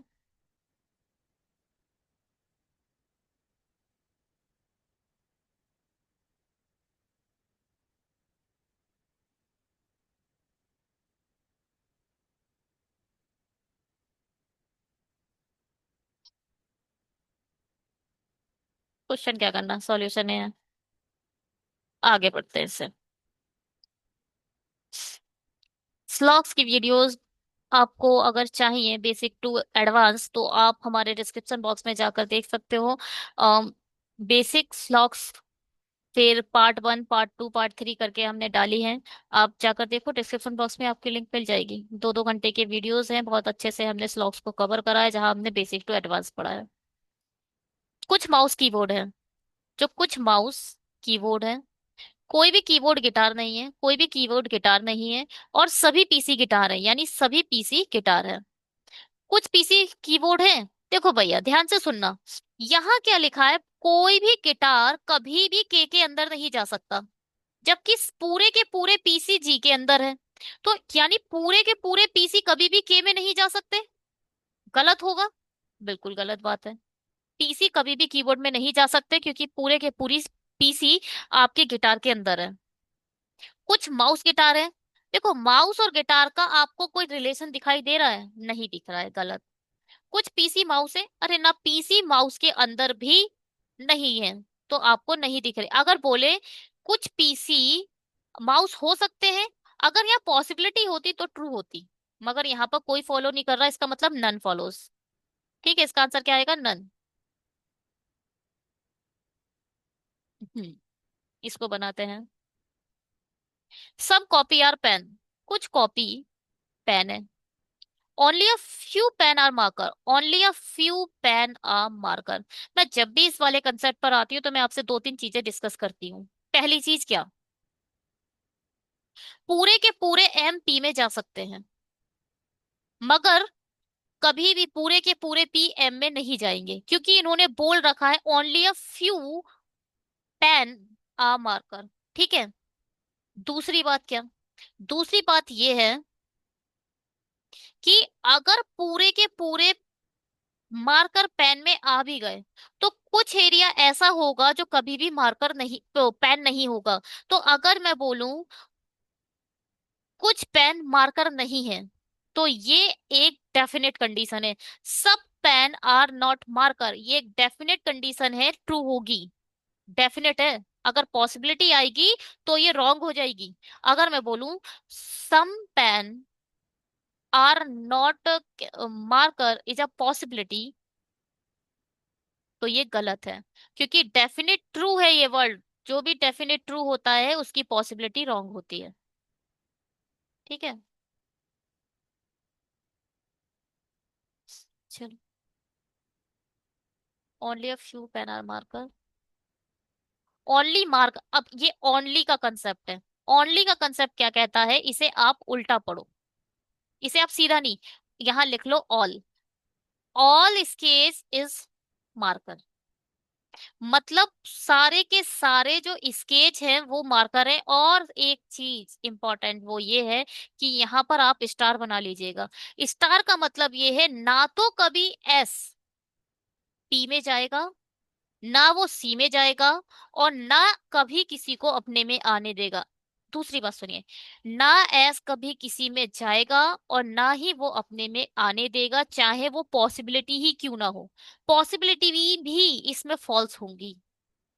सम pen being marker is a possibility, कुछ पेन मार्कर हैं, ये पॉसिबल है। पॉसिबल क्या है भैया, कुछ पेन मार्कर आंखों से दिख रहे हैं। जो चीज डेफिनेट ट्रू है उसकी पॉसिबिलिटी हमेशा रॉन्ग होगी। ये चीज डेफिनेट ट्रू है भैया, दिख रही है आंखों से, तो पॉसिबिलिटी क्या, पॉसिबिलिटी यहाँ पर रॉन्ग होगी। All marker being copy is a possibility, सभी मार्कर कॉपी हो सकते हैं, क्या ये पॉसिबल है? जी नहीं। मार्कर कभी भी इसमें नहीं जाएगा। ये अब जो मैंने आपको अभी बताया था कि पूरे के पूरे मार्कर पी हो सकते हैं, अब वो कंडीशन भी फॉलो हो गई, क्योंकि यहाँ एस आ गया। जो एस वाली जो जगह है वो मार्कर भी तो है, जहाँ एस रखा है वो मार्कर भी तो है, मतलब जो कुछ मार्कर एस भी तो है। तो ये वाले जो एस वाले मार्कर है वो कभी पी में नहीं जाएंगे। तो all marker is a pen is a possibility, ना जी ना, अब ये पॉसिबिलिटी खत्म हो चुकी है, क्योंकि आपका एस ना कभी जाएगा किसी दूसरे में, ना आने देगा। तो ऐसे ही है कि पूरे के पूरे मार्कर कभी कॉपी नहीं बन सकते, क्योंकि हमारा एस कॉपी में नहीं जाएगा। अगर मार्कर जाएंगे तो एस को भी जाना पड़ेगा, और एस जा ही नहीं सकता, गलत हो जाए। All copy being pen is a possibility, सारी कॉपी पेन हो सकती हैं, क्या ये पॉसिबिलिटी हो सकता है? पहले तो मैंने ये गलत बनाया है। ये वाला नॉट वाला है, अच्छा इस वाले बस सिर्फ पी सी वाला गलत है, वो वाली तो ऊपर वाली कंडीशन सही है। देखो ध्यान से सुनो।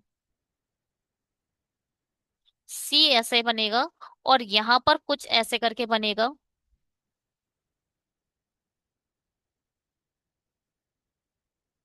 और ये, अब यहां से एक चीज बात होती है, पूरे के पूरे पी सी में जा सकते हैं। पूरे के पूरे पी सी में जा सकते हैं। हाँ जा सकते हैं। पूरे के पूरे पी सी में जा सकते हैं। कहने को ये बोला गया है कुछ सी पी नहीं है। तो कुछ सी पी नहीं है, तो यहां पर आप ऐसे करके यहां ऐसे बना के इसको ऐसे काट दो। ये इसका पॉसिबल डायग्राम है। ठीक है। पूरे के पूरे पी सी में जा सकते हैं, ये एक पॉसिबल डायग्राम है इस डायग्राम का।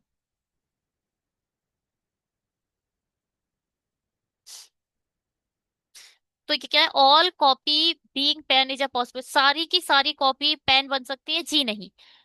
पूरे के पूरे कॉपी पेन नहीं बन सकती, वो इसलिए क्योंकि कुछ कॉपी पेन नहीं है। तो कौन सा ट्रू है? नीदर है, इसमें भी नन फॉलोज। कोई फॉलो नहीं करता भैया।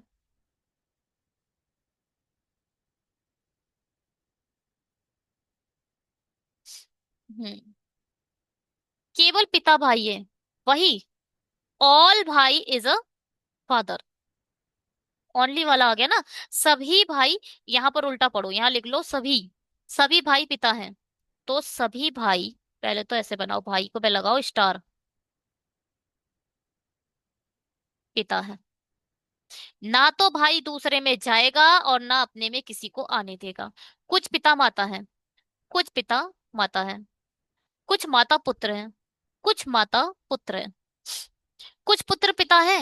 कोई कुछ पुत्र पिता दिखाई दे रहे हैं आप लोगों को? नहीं दिख रहे हैं। अच्छा, अब कोई आया महान व्यक्ति, उसने ऐसे करके बनाया, फ्रेशर था मतलब फ्रेश पढ़ाना इसने शुरू करा है। माता ऐसे बनाया, और वो आया उसने पुत्र ऐसे बना दिया। और अब वो बोल रहा है मैंने तो, मेरे तो कुछ पिता माता पुत्र दिखाई दे रहे हैं। कुछ पिता पुत्र है ये दिखाई दे रहा है मुझे। ये उसके लिए तो ट्रू हो जाएगा। तो ये आप गलत कर रहे हो ना। ये फोटो आपने गलत बनाया है। जब बोला गया है कुछ माता पुत्र हैं, जब कुछ माता पुत्र हैं, तो आपने पिता के अंदर डाला क्यों पुत्र को? ये डायग्राम आपने गलत बनाया। जो बोला गया है आप सिर्फ वही बनाएंगे। आपका पुत्र माता में ही रहना चाहिए और कहीं दूसरे सर्कल में टच नहीं होना चाहिए, तो गलत हो जाएगा। कोई पुत्र पिता नहीं है। कोई भी पुत्र पिता नहीं है, ये किससे? ना तो नहीं है, ना तो है। और एक चीज सुनो अब यहाँ पर क्या,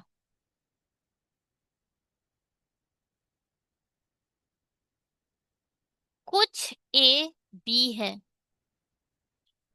कुछ ए बी नहीं है। ये भी गलत, ये भी गलत। तो इस केस में ये होता है इधर वन और इधर टू का कंसेप्ट। यानी सम ए आर नॉट बी, और सम ए आर बी। अगर वो दोनों गलत हैं, दोनों कंक्लूजन गलत हैं, तो ये बनेगा इधर और का कंसेप्ट, और दोनों के सब्जेक्ट प्रेडिकेट सेम होने चाहिए। देखो सब्जेक्ट प्रेडिकेट सेम है। ठीक है। तो ये क्या है, इधर वन और या तो पहला और या तो दूसरा सत्य होगा। इधर का कंसेप्ट है, ठीक है।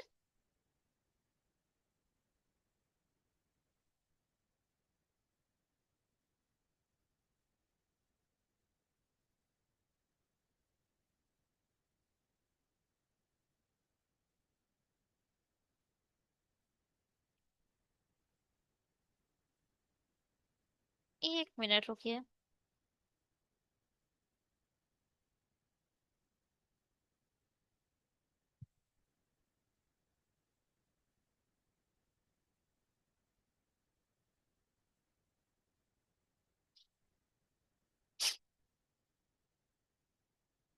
चलिए हटाइए, आगे बढ़ते हैं। इसको बनाइए। Only a few coffee R T. Only a few coffee R T. वही बात। पूरी की पूरी टी भी कॉफी हो सकती है, जबकि पूरी की पूरी कॉफी कभी भी टी नहीं होगी। और कुछ कॉफी टी नहीं है, ये डेफिनेट ट्रू कंडीशन है। No tea are juice, no tea are juice, some juice और वाटर, सम जू और वाटर, सम वाटर और कॉफी, कुछ कॉफी और वाटर का कोई रिलेशन दिखाई दे रहा है? नहीं दिख रहा। No water is a coffee, कोई भी वाटर और कॉफी का, वही बात आ गई देखिए, some water is a coffee और no water is a coffee, वही बात आ गई ना, सम ए आर बी और सम नो ए इज बी, तो ये कौन सा केस बन गया, इधर और का। Some water are not tea, देखिए ये वाले वाटर, कुछ वाटर टी नहीं है, हाँ जी ये फॉलो करता है। ये वाले जो वाटर हैं वो टी नहीं है, जो जे के अंदर आ रहे हैं, है ना? तो either one, either two and third follows.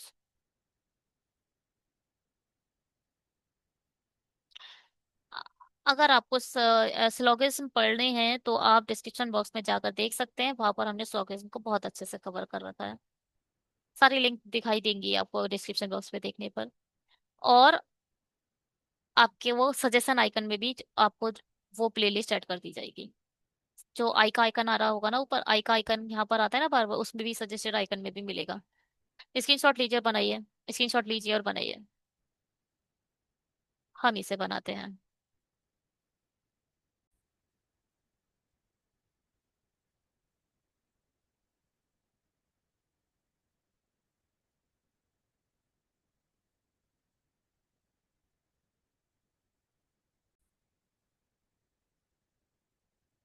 एक तो टेक्निकल ग्लिच बहुत हो रहे हैं।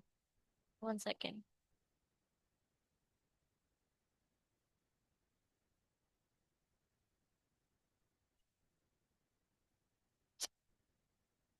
पहले इसे पढ़ लेते हैं।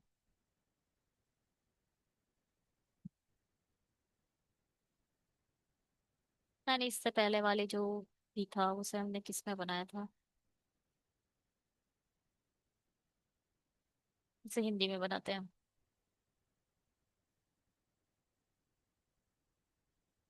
8 व्यक्ति हैं, 8 मंजिली इमारत पर रहते हैं, उनमें से कुछ को कंप्यूटर पर, उनमें से अलग अलग चीजें हैं, ठीक है। सबसे नीचे एक है और सबसे ऊपर 8 है। ऐसे करके 1 2 3, चलिए हटाइए। आर ए के ऊपर रहता है और सम संख्या वाली मंजिल पर नहीं रहता। जो आर है वो ए के ऊपर रहता है और ये ऑड पर रहता है। भौतिक पसंद करने वाले व्यक्ति और ए के बीच 2 व्यक्ति हैं। ए दो छोड़कर भौतिक पसंद करने वाला है। पी को रसायन विज्ञान पसंद है और वह सबसे ऊपरी मंजिल पर है। जो पी है वो रसायन को पसंद करता है। इसको लिख लेते हैं। 8 7 6 5 4 3 2 1।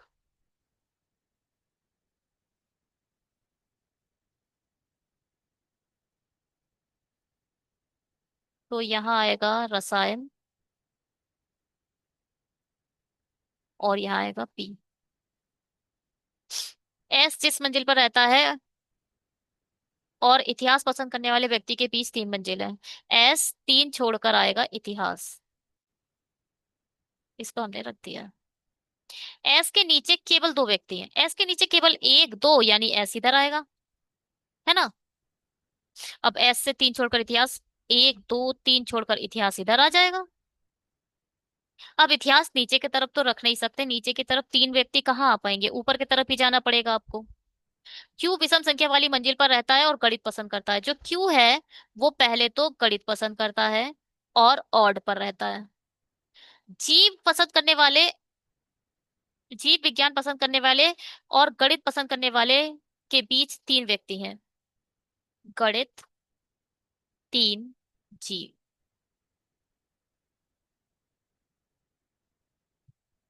ए सबसे निचली मंजिल पर रहता है, यानी ए इधर आ जाएगा। तो ए से 2 छोड़कर भौतिक रख दो, 1 2 छोड़कर भौतिक इधर आ जाएगा।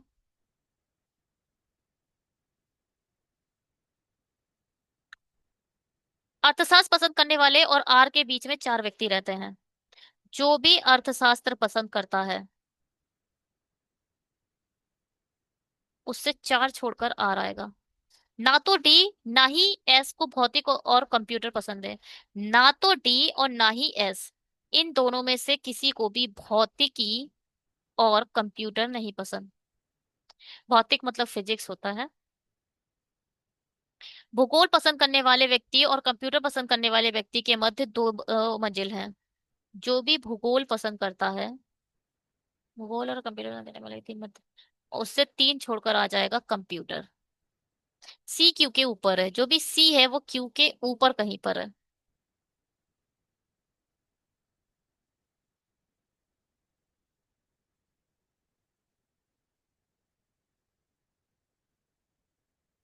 अच्छा, एक चीज सुनिए।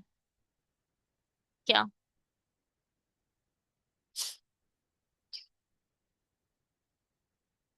देखिए, क्यू जो है वो एक ऑड नंबर प्लेस पर है, और इसको मैथ पसंद है।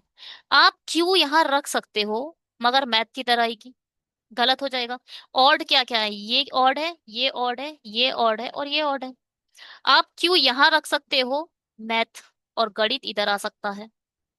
यहाँ तो आ नहीं सकता, क्यों? यहाँ बिल्कुल सही आ गया।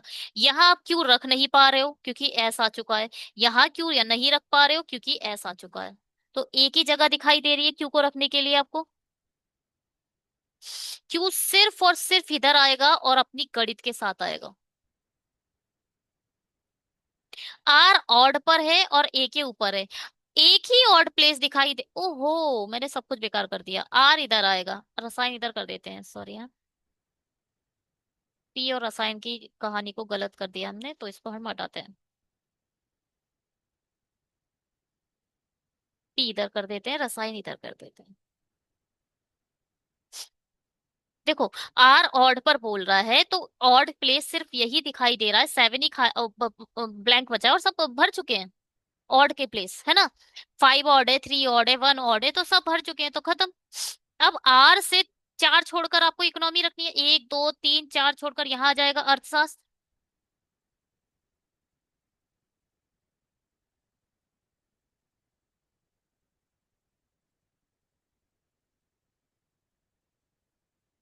क्यू के ऊपर सी रखना है। तो क्यू के ऊपर सी है तो सिर्फ सी के लिए तो सिर्फ एक ही प्लेस दिखाई दे रहा है, और कहीं नहीं रख सकते आप। अब ना तो डी, डी आपका इधर नहीं आ सकता, उसे भौतिकी नहीं पसंद। तो डी के लिए सिर्फ यही प्लेस बचा। जो एक पहले तो लेटर बचा उसे आप यहाँ रखो। क्या बचा? A B C D P Q R S. A, B बचा, बी को आप यहाँ रखो, बी आ जाएगा इधर। अब एस को कंप्यूटर नहीं पसंद, तो कंप्यूटर सिर्फ इधर आ सकता है।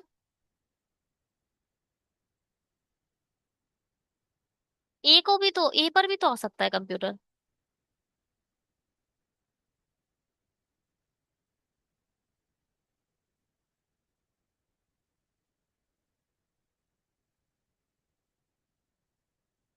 क्या हुआ ये? ए को,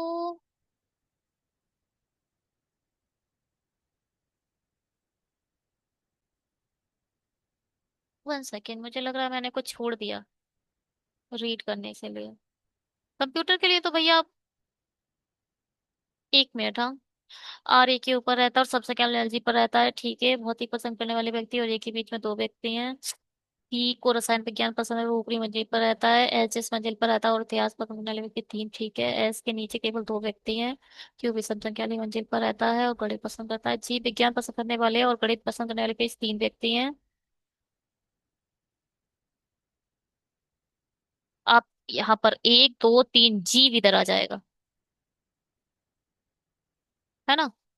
और अब एस को कंप्यूटर नहीं पसंद है तो कंप्यूटर इधर आ जाएगा। और कंप्यूटर से तीन छोड़कर, ये गलत पड़ा है क्या? भूगोल पसंद करने वाले व्यक्ति और कंप्यूटर पसंद, हाँ ठीक है, यहाँ पर सिर्फ दो व्यक्ति आएंगे। एक दो छोड़कर यहाँ पर आ जाएगा आपका भूगोल। सॉल्व।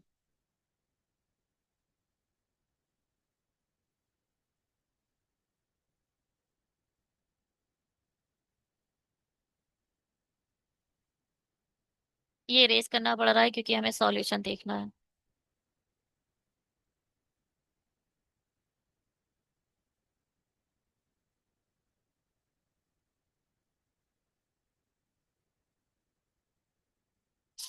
रसायन, इतिहास, कंप्यूटर, गणित, भौतिक, भूगोल, अर्थशास्त्र, विज्ञान।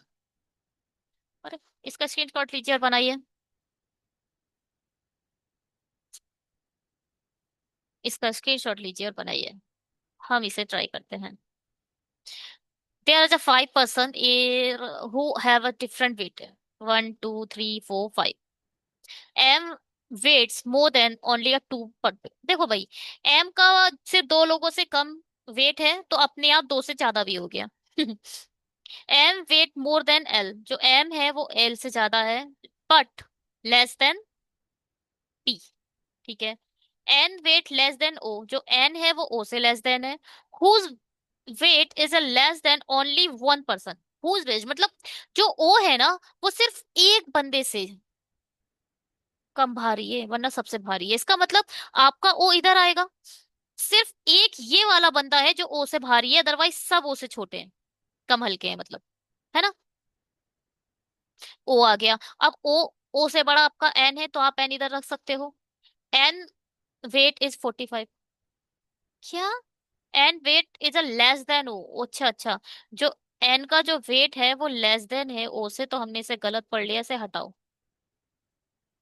जो एन है वो छोटा है ओ से, तो आगे की ओर जाएगा। पी बड़ा है एम से। पी के देखो, जो पी के लिए या तो ये प्लेस था या तो ये प्लेस था, क्योंकि पी बड़ा है। यहाँ तो आप रख नहीं सकते, तो पी सिर्फ इधर आएगा।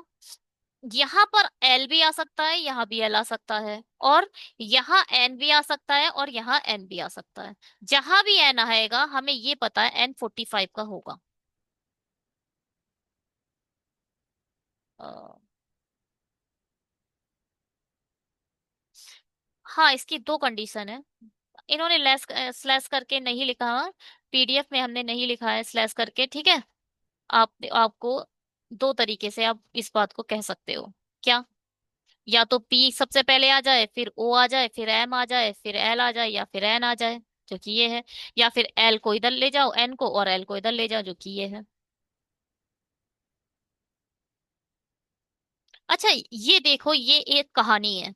मतलब जब आपको 3 लाइंस का ऐसे चाइनीज कोडिंग दिखाई दे, तो 3 लाइन की चाइनीज कोडिंग को आप बनाने की कोशिश मत करिएगा। जैसे कि आप ढूंढने बैठ गए, रीजन इधर लिखा है, 1 सेकेंड, रीजन यहाँ गिवन है, रीजन यहाँ गिवन है, तो रीजन का क्या होगा? रीजन का कोड क्या होगा पहले और थर्ड में? देखो क्या कॉमन है, EHF। जब आपको दिखाई दे रहा है कि आपके नंबर ऑफ क्वेश्चन 3 ही है या 2 ही है, तो आप इसे डायरेक्ट देखकर आंसर करो। ठीक है। कोई जरूरत नहीं है निकालने की। अब हाँ, आपको सिंगल का कोड पूछा गया है ना, आपको सिंगल का कोड पूछा गया है, तो ढूंढो सिंगल कहाँ है। सिंगल पहले तो है ही नहीं कहीं, सेकंड में है, और एवरी देखो, एवरी इन दोनों में है, इनसाइड भी इन दोनों में है, फॉर ऊपर नीचे। इसका मतलब एक कॉमन जो सिर्फ सिर्फ और सिर्फ सिंगल का हो। MDE यूज हो चुका है, BOL यूज हो चुका है, FOD यूज हो चुका है, JPH, JPH होगा इसका आंसर। केवल देखकर आंसर कर दो, कोई जरूरत नहीं है इसमें टाइम वेस्ट करने की। बात समझ में आई? कोई भी जरूरत नहीं है इसमें टाइम वेस्ट करने की और एक्स्ट्रा नॉलेज निकालने की। अब यहाँ पर देखो, EPG के लिए कोड क्या है? EPG कहाँ है पहले तो ये देखो, EPG, EPG ये है, और कहीं भी EPG दिखाई नहीं दे रहा है। MDE देखो यूज हो चुका है, P और KPM देखो ये यूज हो चुका है, EHF ये भी यूज हो चुका है। मतलब द, इसका आंसर क्या होगा? द। देखो डिले देखो, दो में आ रहा है, रीजन दो में आ रहा है, फोर दो में आ रहा है, यानी दा है जो सिर्फ अकेला है। इसका मतलब EPG का आंसर क्या होगा? दा होगा।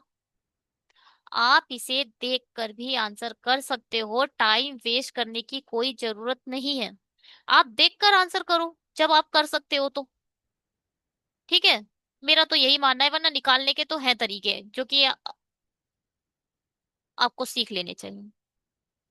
देखो, रीजन ये है, रीजन ये है, आपने रीजन पहले सबसे पहले ये लिख लिया। पहले और चौथे में कौन सा कॉमन है? EHF, तो EHF रीजन का कोड हो गया।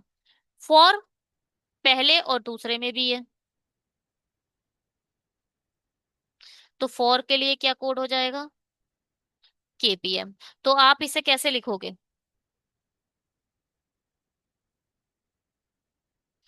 आप स्लैश करके लिखोगे फॉर, और यहाँ आ जाएगा केपीएम स्लैश ईएचएफ। आप डायरेक्ट नहीं बता सकते कि रीजन के लिए सेम कोड होगा या ईपीएफ के लिए सेम कोड होगा, दोनों में कॉमन है ना। द कहीं नहीं है तो द को ऐसे ही छोड़ दो अभी। डिले, डिले इन दोनों में है तो इन दोनों में देखो, एमईडी एमडीई, तो डिले के लिए कोड मिल गया आपको। डिले के लिए मिला है एमडीई। अब दा के लिए अपने आप कोड निकल के आ गया, क्या? ईपीजी। इनसाइड, इनसाइड लिखो। इनसाइड का कोड देखो। इनसाइड के लिए दोनों में है, इन दोनों में क्या चीज कॉमन है? बीओएल, बॉल कॉमन है। और एवरी, एवरी भी इन दोनों में है, तो क्या कॉमन आएगा? फॉर्ड। यानी आपको यहाँ पर स्लैश एवरी करके भी लिखना पड़ेगा। और क्या? सिंगल, सिंगल अपने आप में सिंगल ही है, अकेला वर्ड है। तो सिंगल के लिए कोड क्या होगा? JPG, JPH. एवरी हो चुका है, फॉर हो चुका है, रीजन हो चुका है, इनसाइड हो चुका है।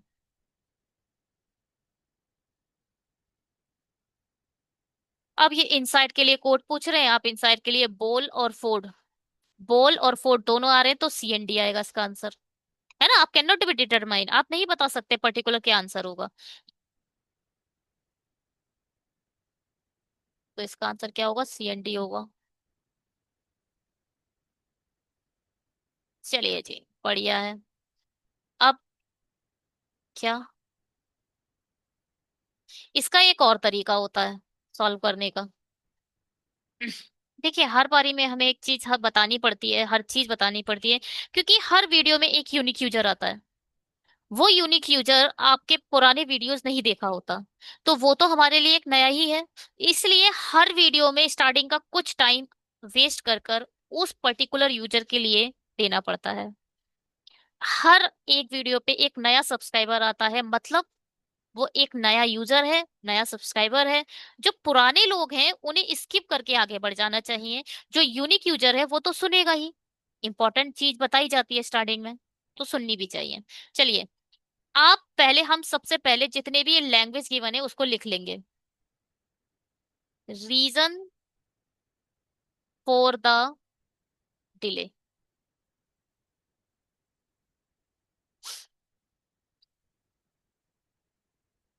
फिर inside every single day, inside every single delay common है, सेमीकोलन लगा दो। For every reason inside, for given है, एवरी गिवन है, सिंगल गिवन है, फॉर एवरी रीजन भी गिवन है, रीजन इधर आ जाए। ठीक है।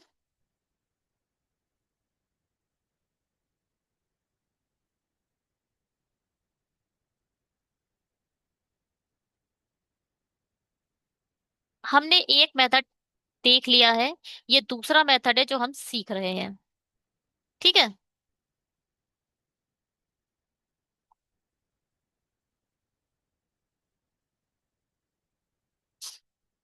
चलिए,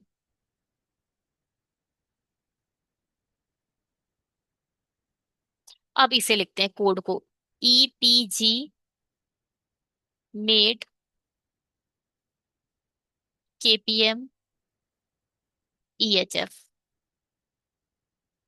made, oh, M A D E है, एम डी ई है, बल्कि एम ए डी नहीं है, हटाओ उसे। ये क्या है? M D E. फिर क्या है? Made ball fort JPJH. फिर केपीएम गिवन है, फोर्ड गिवन है, ई एच एफ गिवन है, बॉल गिवन है। बस। अब इन दोनों का जो दिखाई, कौन सा दिख रहा है? बॉल और फूड, यहाँ पे आप लिख दो बॉल स्लैश फोर्ड। जेपीजी किसका होगा? सिर्फ और सिर्फ, कुछ छूट गया मुझे लग रहा है मेरा।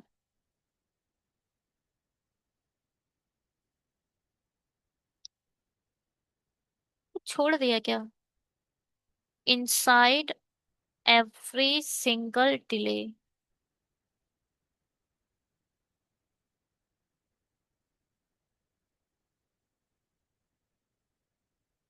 KPM, what, EHF, POL.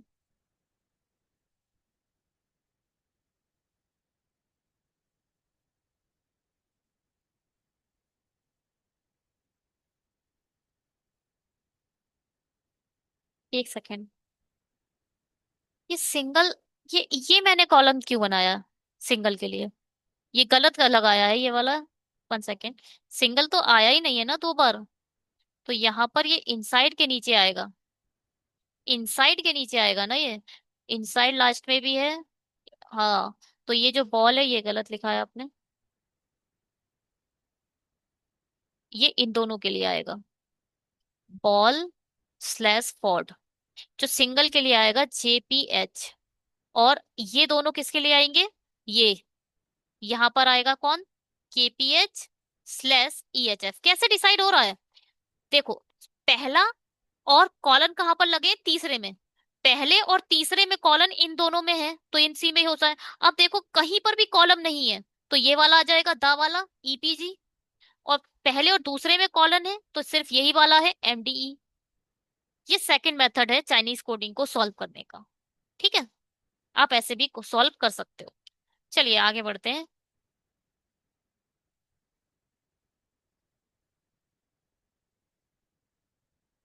इसका स्क्रीनशॉट लीजिए, बनाइए। स्क्रीनशॉट लीजिए और बनाइए। चलिए बनाते हैं इसे। एक पंक्ति में एक निश्चित संख्या में उत्तर की ओर मुंह करके लोग बैठे हुए हैं। CE के दाएं बैठा है लेकिन निकटतम दाएं नहीं बैठा। देखो, जो C है वो E के कहीं दाएं बैठा है मगर निकटतम दाएं। देखो, कंडीशन लिखने के लिए मैं पहले भी आपको बता चुकी हूँ, क्लास थर्ड बहुत जरूरी है। डिस्क्रिप्शन बॉक्स में जाइए, complete reasoning for the beginners की क्लास थर्ड का देख सकते हैं आप। ये किसी एक छोर से छठवें स्थान पर है। जो ई है वो लास्ट से सिक्स्थ पर है। डी सी के दाएं से तीसरे स्थान पर है। सी के दाएं से दो छोर पर डी बैठा है। ई और ए के बीच में 7 व्यक्ति हैं। ए से 7 छोड़कर ई है। जो एक छोर से चौथे स्थान, कौन? ए। ए जो है वो कहाँ बैठा है? फोर्थ बैठा है, एंड से, किसी भी एंड से। देखो, एक लाइन में दो एंड होते हैं। ये कहलाता है लेफ्ट हैंड, ये कहलाता है राइट हैंड। तो राइट हैंड लेफ्ट हैंड कहाँ से हमें नहीं पता मगर किसी एंड से चौथा है। ए बी के बाएं से तीसरे स्थान पर है। बी के बाएं से पहले दूसरे तीसरे स्थान पर ए है। जी और एच के बीच एक व्यक्ति है। जी से एक छोड़कर एच है। एफ जी के बाएं से दूसरे स्थान पर बैठा है।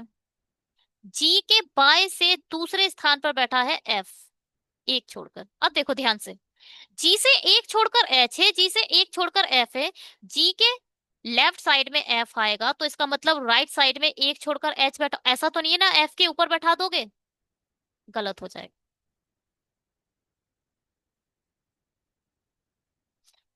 जो एक छोर से तीसरे स्थान पर बैठा है, कौन? एच। एच एक छोर से कौन से? थर्ड प्लेस पर है। एफ और बी के बीच 5 व्यक्ति हैं।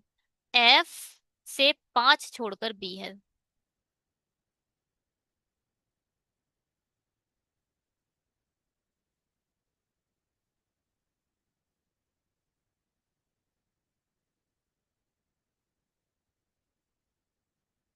एक एक करके चेक कर लेते हैं भाई।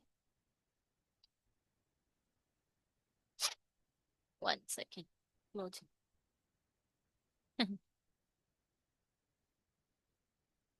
क्या है?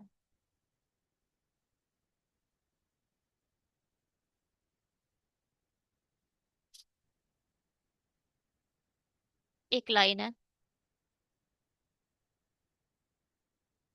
और फर्स्ट सेकंड थर्ड बैठा है जी। और सभी के सभी नॉर्थ देख रहे हैं। जी से एक छोड़कर एफ इधर आ गया। जी से एक छोड़कर एच इधर आ गया। ठीक है। अब एफ से 5 छोड़कर बी रख दो। 1 2 3 4, 5 छोड़कर यहां आ गया आपका बी। बी से राइट साइड में दो छोड़कर एक है, एक दो छोड़कर यानी ए इधर आ जाएगा लेफ्ट साइड में। ए से ई के बीच में सात लोग हैं, एक दो तीन चार पाँच छ सात, यानी यहां बैठेगा आपका ई। और ई बोला गया है लास्ट से सिक्स्थ पर है, मतलब one two three four five, पांच लोग इसके राइट साइड में होंगे, बस खत्म, टाटा बाय बाय। मतलब इतनी लोग हैं, तीन तीन छः तीन नौ तीन चौक बारह तीन पंजे पंद्रह सोलह सत्रह, 17%। फिलहाल ये अभी हमारी राइट पॉसिबिलिटी है या नहीं हमें नहीं पता, बट अभी इस केस में ठीक है, क्योंकि सिक्स पर बैठा है इसका मतलब इसके आगे पांच लोग हैं। अब ई के राइट साइड में कहीं सी है, बाद में देखेंगे।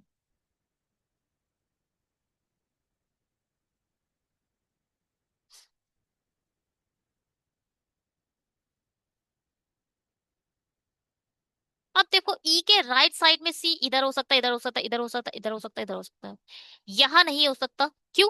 क्योंकि इमीडिएट पड़ोस में तो सी नहीं है, और सी के राइट साइड में मुझे दो छोड़कर डी भी चाहिए। तो भैया आप सिर्फ और सिर्फ सी इधर रख सकते हो, और एक दो छोड़कर आपका डी तभी इधर आ पाएगा। अगर आपने सी इधर रख दिया तो दो छोड़कर डी आप कहाँ रखोगे, नहीं आ पाएगा, गलत हो जाएगा। तो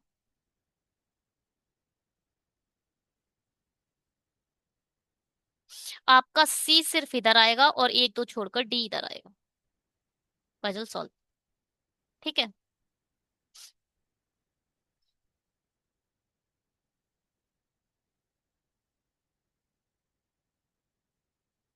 इसका पीडीएफ आपको मिल जाएगा टेलीग्राम चैनल पर। तो उसके लिए आप घबराइएगा मत कि दिखाई नहीं दे रहा है, ये नहीं हो रहा है, वो नहीं हो रहा है। FGAHB, ठीक है, बिल्कुल सही बना है। हटाओ। चलिए, स्क्रीनशॉट लीजिए, बनाना शुरू करिए। स्क्रीनशॉट लीजिए, बनाना शुरू करिए। और अभी तक आपने अगर इस चैनल से कुछ भी सीखा है तो प्लीज सब्सक्राइब कर दीजिए, और उन फ्रेंड्स के पास सेंड करिए जिन्हें रीजनिंग मेंस लेवल बनाने में बहुत प्रॉब्लम होती है। आप उनकी हेल्प करेंगे और इसका थैंक्स सिर्फ आपको जाएगा, है ना। हेल्प करिए अदर्स की, अदर्स की हेल्प करना उतना ही जरूरी है जितना भगवान की पूजा करना। चलिए इसे देखते हैं, क्या क्या बोल रहा है ये। There are seven persons sit at the certain distance with respect to each others. Okay, one of them is a G. कोई एक G भी है। B sits sixth north of E. E के नॉर्थ में कहीं पर आपका B बैठा है। B sits sixth north of E. बढ़िया, ठीक है। अब भैया ये तो पढ़ने का कोई मतलब नहीं, यहाँ पर देखते हैं। F and 9 ईस्ट ऑफ, हटाओ इधर से वो। C sits 11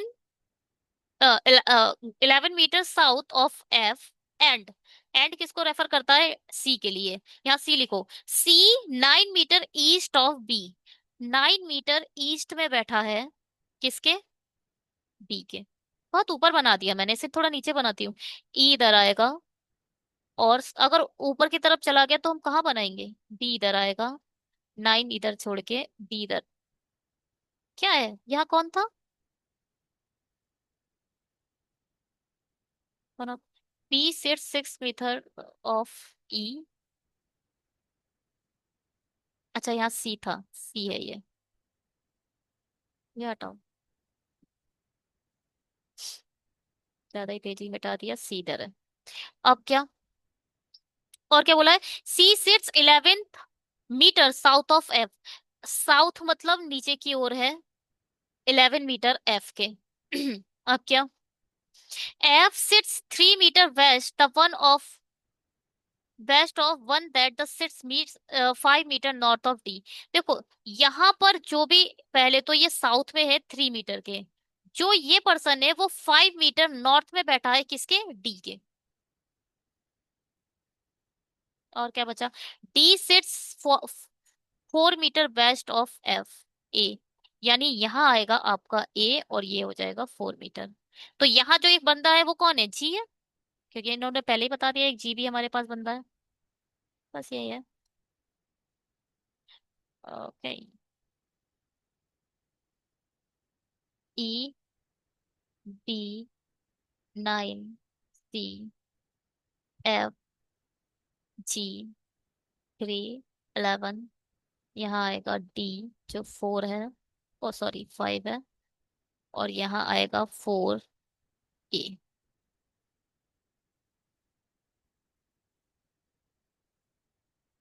अब हम करेंगे क्वेश्चन।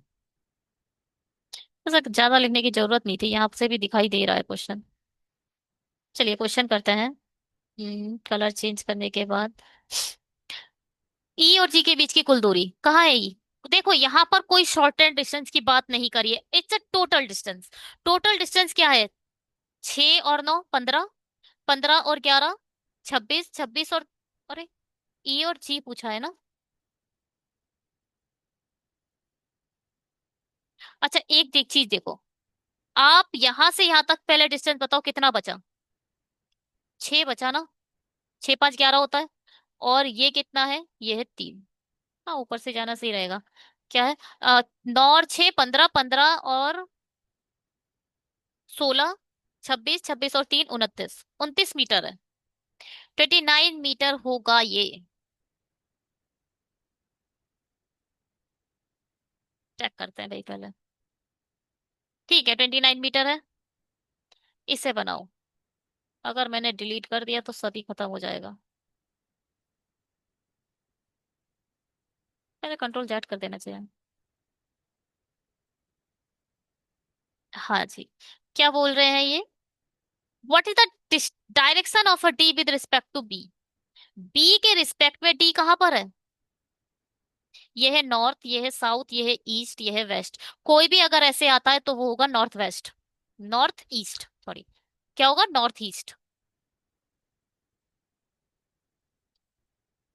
North east. चलिए what is the total distance between point A and the point? देखो यहाँ पर किसी भी टाइप का वो नहीं पूछ रहा है क्या, शॉर्टेस्ट डिस्टेंस। यहाँ पे वो बार बार सिर्फ टोटल डिस्टेंस की बात कर रहा है। किस किस के बीच में? पॉइंट ए और एफ। ए कहाँ है? ए ये है। एफ कहाँ है? ये। चलो 5 4 9, 9 और 3 12, 12 मीटर। ठीक है 12 मीटर चल रहा है। इसका जो पीडीएफ है वो आपको टेलीग्राम पर मिल जाएगा, तो आप वहां जाकर भी पीडीएफ पहले डाउनलोड कर सकते हैं, है ना। अब वीडियो के साथ तो अपलोड किया जी नहीं जाएगा, वीडियो पड़ेगा उसके बाद जब टाइम मिलेगा उसके बाद आपका पीडीएफ प्रोवाइड कर दिया जाएगा। डिलीट करो सबको। आपको अगर ये चैनल अच्छा लग रहा है तो प्लीज लाइक करिए, सब्सक्राइब कीजिए, और उन फ्रेंड्स के साथ शेयर कीजिए जिनको रीजनिंग नहीं समझ आती मेंस लेवल की। आरआरबी मेंस बहुत ही इजी लेवल रहेगा, जितना एसबीआई क्लर्क का मेंस आता है उससे भी इजी होता है आरआरबी पीओ का मेंस, बिलीव मानिए।